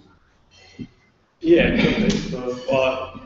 I have a couple of friends that have ended up in hospital from crashing on the sandbar. There's a pretty famous race in Holland called the Round Texel Race, which traditionally started at the wrong time of the day, so that you're pretty much guaranteed to have no water at one part of the island. And so, yeah, it becomes a bit of a smash-up derby at the bottom. And yeah, even on the, let's say, waterborne boats, it's a pretty major issue when you've got dagger boards protruding up through the hull. Obviously, the compromise is, we try to make the section that's never in the water, we could make the trailing edge fat and round. But if you've got the dagger board up, then you're going to have the sharp edge there. On our boats, we're kind of lucky in the way that the layout of the boat is, because if you're behind the shroud is actually sort of a bit of a buffer. I know that it's not nice to say that the side stay is helping you protect yourself from a trailing edge, but actually it does. It's quite a big round shroud. The other thing that we're actually working with a couple of companies at the moment on the safety aspect, just personal safety. As you said, it's pretty hard to put a cage or something around to stop it. It becomes the compromise in safety versus usability gets skewed too far. So we've done a lot of work and we followed what was happening with the AC last time with impact style protection on around your torso. There's a couple of guys now working on, let's say, full body armour that's suited for sailing. That's a pretty good solution. Obviously, helmets are major. I was remarking the other day that back in 2008 we were sailing Extreme 40s, and I remember there was one event in Cowes where you probably see, if you watch ever a promo video of the Extreme 40s, you see 90% of it is from this one regatta where it was just carnage. And I remember in that regatta, if you look closely at all the video, no one's got helmets on. No one's got, sometimes we were even wearing life jackets at some stage, because that was an optional thing. They put the flag up and said, yeah, you've got on there. I mean, you look back at it now, it was so stupid. Like, insanely stupid to be sailing those boats around, particularly Extreme 40s, which are not known for good behaviour in pretty nasty conditions. So I think it's progressing and it's going the right way, but there's always the danger. This comes from a man who's sailing a kite foil. Super safe. Yes. The kite surfing or those sort of impact tests are actually really good. Yeah. Yeah, and they're sort of evolving. There's a couple of guys that are working on evolving them to be more sailing specific, and that seems to be getting there. There's something that it takes away when wear a helmet. Something you put it on, it changes your sailing. But these Carrera ones, if you try, they are really, really good. I wore one the other day, and I think I've tried all of them. And the Carrera one was the first one where I thought, this one is one I could wear, and I wouldn't care. It's a really good helmet. Yeah, I think, add to that actually, I think as a sport generally, like many other sports, wearing helmets and protection just used to be uncool. You know, Yeah, skiing, for example. Yeah, it just used to be mountain biking. You know, if we could get away with it, we wouldn't do it. But I think gradually, especially actually as well with the America's Cup, because it is so far out there in the media, and once they start to wear helmets and the body armor, it's now becoming more. It's a normal thing, you know, and a lot of the foiling boats you see out here do have it, and then the technology of the equipment providers just gets better and better. Yeah. And I think then that gets over that barrier that it's no longer a thing about being cool. It just actually is some very cool helmets as you say out there. And I actually sometimes I feel a little bit naked without my helmet on. Yeah. On my mountain bike, if I run my mountain bike around the car park here, I'm like, oh, hang on. You know, I don't feel right. It's like when you get in the car, you put your seatbelt on, it's automatic, and we need to get to that stage, and it's probably the responsibility of the America's Cup guys to, reinforce that is the normal now. That is the new normal. Did you have a question? I have a question for Katerine. I am a kite foiler, and as the foilers probably do the same, that we are picking some kind of position, and we stay at the position for minutes and sometimes hours. And is there anything to do during this setup that I can do with my muscles that will enhance my endurance, and that I can? You understand? Okay, yeah, certainly. So, I mean, it'd be difficult to give you exact ones without knowing the exact position and things that you have to adopt. But anything where you have to be static, essentially, that's where we were talking about those sort of postural control exercises. So the sort of things like the plank, and where you're holding those static postures as a practice, are good. I mean, if you can make them even more like the position that you have to be on the board, then that's even better. And then anything, if there's any specific muscles that you use very often to maintain that position, and that often is the glutes, I suspect, if it's the sort of in the harness kind of position that I'm thinking of. You could do like the deadlift that we saw, some power exercises or endurance, just doing lots of repetitions of them with less weight to target those kind of muscles so that they will fatigue later when you're sailing. No, but what I'm asking about, is there anything to do for me that I can do during when I am on the water? Yeah? Well, when you're okay. Yeah, no, it's a really good question. So, I mean, I suppose there's sort of two things that you could do. One would be sort of quite specific when you're in that position. Really focus on, maybe having a run for, a certain length of time, 30 seconds or a minute, depending on how big the area is, where you really focus on your form and holding that position really well while you're sailing. So that would be one way you could sort of target that. And the other thing might actually be to use some of your sessions where you're on the water, like plan them like you would do a workout.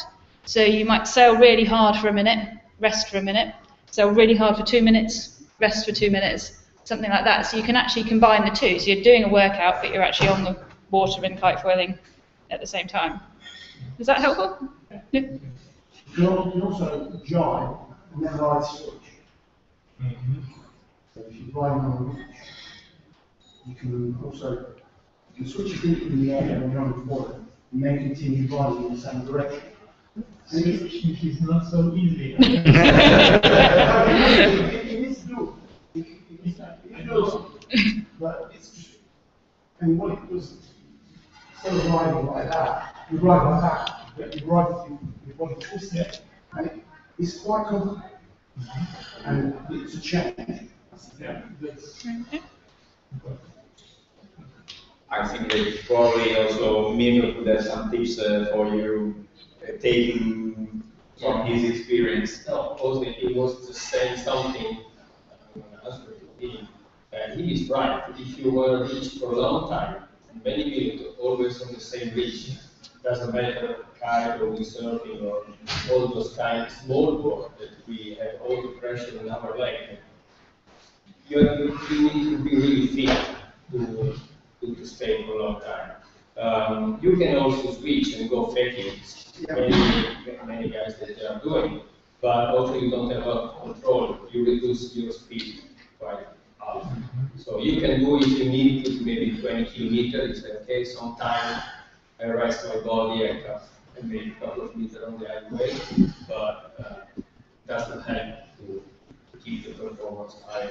I think the best solution was she said work out a short, much more before, and then if you are going to be on the water for a long time at the maximum speed, always on the same beach. There is no any other solution.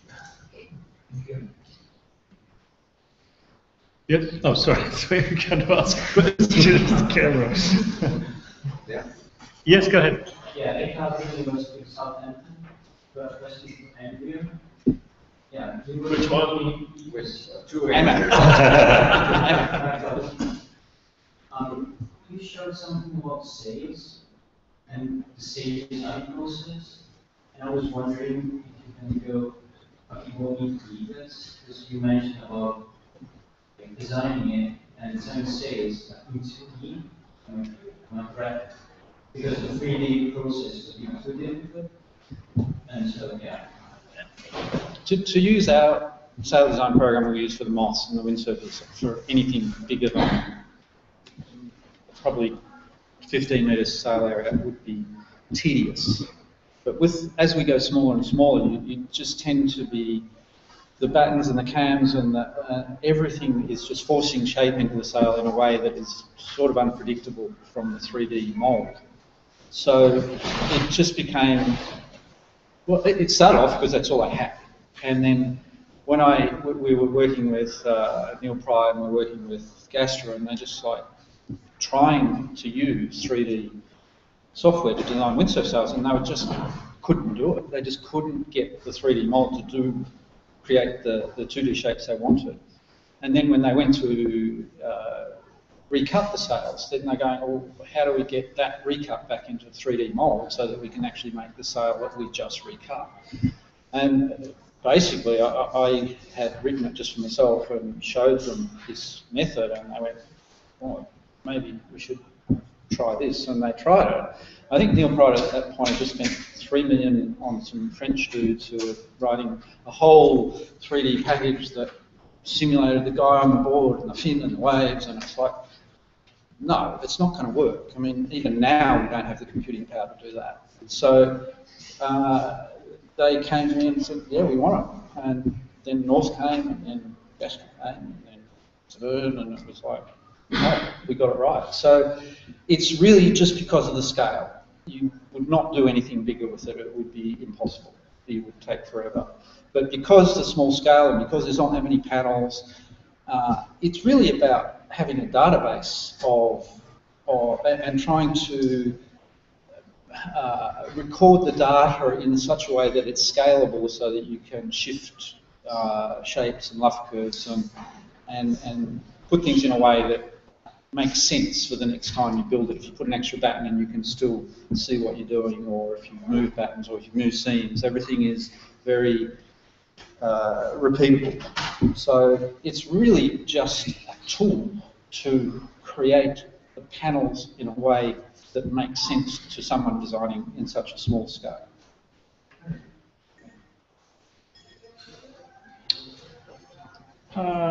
Still got another few minutes. If anybody still has some issues they'd like to discuss, we won't really have this opportunity. This is the last day, so as I said yesterday and the day before, it's not going to really get this opportunity again to get these people in the same room. So please take the opportunity if you can.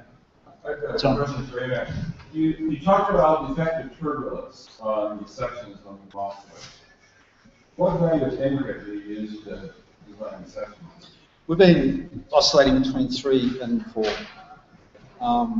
And it was sort of like on the windsurfing track, we worked out that replicated what we were finding, particularly with cavitation. It was just like bang, we'll hit that speed, and that's what we're getting. And then talking to some America's Cup guys, that's where they had found a similar thing. But at 6, it's just completely wrong. And I've never really tried worse than 3. At 3, lower number is more turbulence in X-foil. And I've got no idea where these numbers come from. It's just empirical as far as I know. Yeah, I don't. that's right. Yeah, it's matching what we see in real life to what we're getting out of X-foil. But as soon as you get lower than 3, the foils just seem to not work at all. And well, hang on, they are working, so you better not go below there.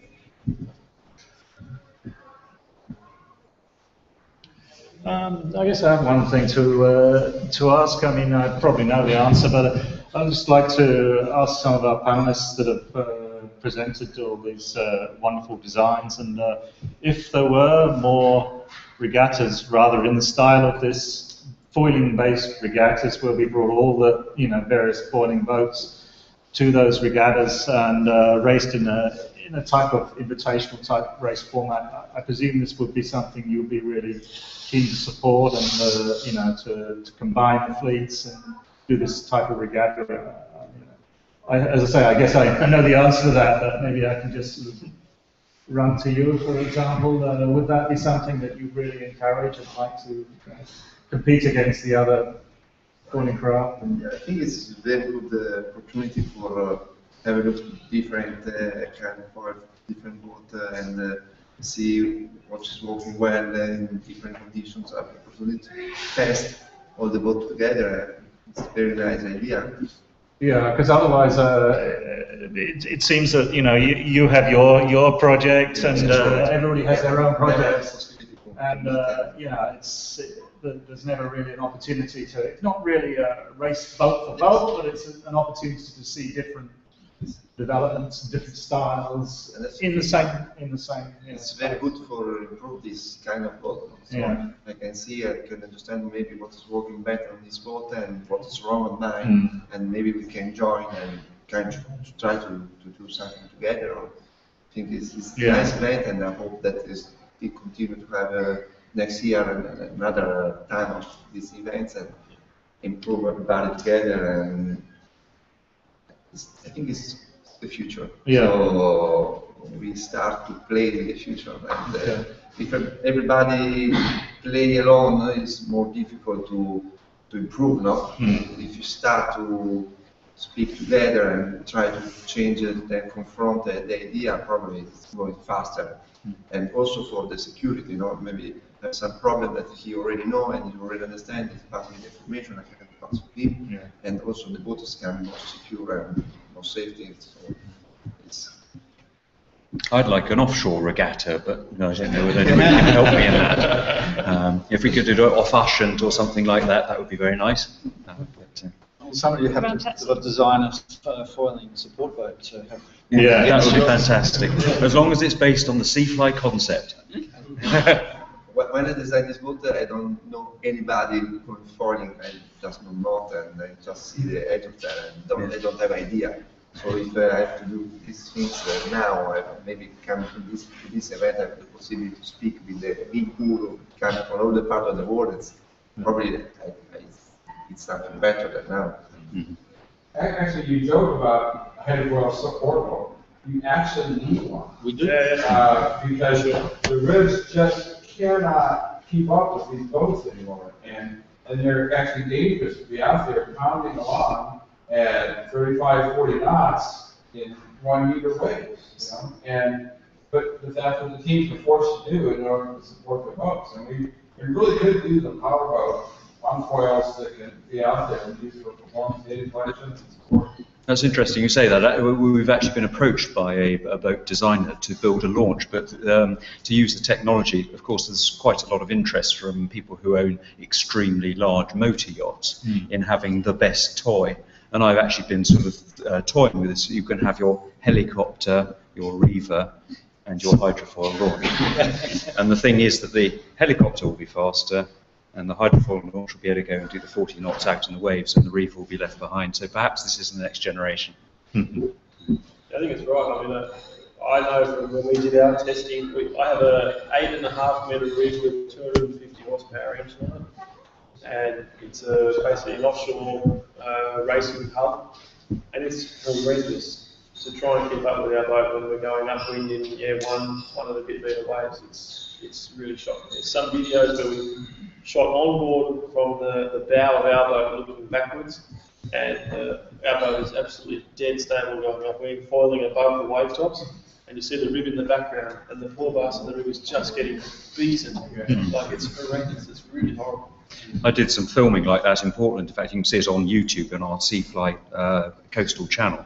And it's all very nice driving along the rib, following the Seafly going out through the entrance at 26 odd knots. And of course, around the harbour wall, it's a sort of Napoleonic breakwater. And of course, the waves build and come round there. And there you are with Glee full throttle coming around, the Seafly just glides out over the top. It's this big boat foiling. It's extraordinary. And of course, you can't do it. You just have to back right off. And to the point where I would go out a mile or two offshore with a rib, and you'll see it in the films, Seafly does all the passing. I have to stay still. There's no way of keeping up. There's quite a fuel economy issue as well with the huge chase boats chasing fast boats all the time. So. Maybe we can launch a design contest for next year. Yeah. Yes. The lead for foiling for. Well, the Mac 2 nearly didn't exist because I was going to go down that path, but I had so many people asking, particularly photographers, wanting a stable. Yeah. I can support this. I mean, certainly the foils are, I mean, I always think the analogy for Seafly is you guys are absolutely brilliant on the Formula One racetrack, and you are pushing it to the limits and things. And somebody actually said that, I think it was James said it, that you guys are really the course makers. But Seafly is the 4x4 World Rally Car. Our foils are the suspension, and that's what gives us the opportunity to go out offshore. So, sorry, we're the passage maker. Of course, we're the passage maker. So we're looking into the future. Any last comments? I think probably close to wrap up. Anybody have any last? I have a question. Yes, go for it. If he doesn't mind, Tom, can I put you on the spot and ask what you'll take away from these 3 days and be thinking about that you might not otherwise? There's a tremendous concept. The discussions on ventilation, and total revelation, finding out practical stuff on that. And seeing all these quotes that I always see on the internet and magazines, it's just fabulous.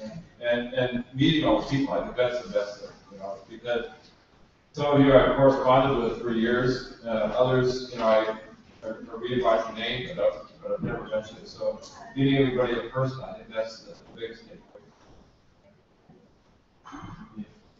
Thanks for coming. It's a good question for anybody else who'd like to tell us in a nutshell what their experience of this event has been, or what they've learned, or anybody like to?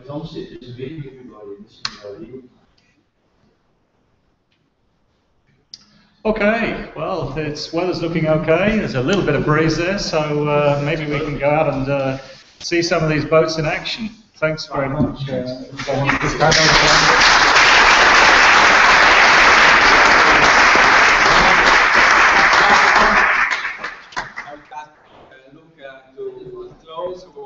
I can say that it's quite a pity to stop such an interesting discussion. I've been very interested in all the discussion of all the 3 days. I already have some idea for the future, and we will discuss about that. And so we obviously believe that if we have the possibility to meet you again, it could be better than we did this year. That's why I asked to look at to close the forum and give you. With a big thank you to Luca and Dominica, club sponsors. Yes. I think I'm happy because it came to be what we planned. So people to come here, share, meet, talk, see the goals, see the projects, and it's exactly what I'm looking to do. So I'm super happy, and I look forward to see you all again, to see more people, to see more goals. I really hope the Fire Week concept is just an initial step for a growing event. So we'll see what that comes. But of course, I thank you a lot for being the first supporters of the first event, because I know it would have been easy to say, okay, let's come here for something that never happened. So again, thank you very much to all of you.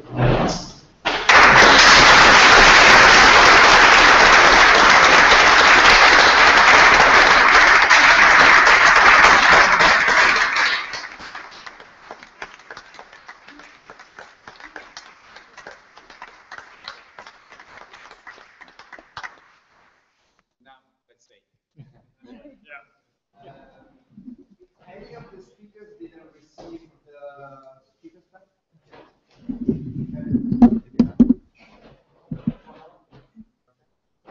And you have it?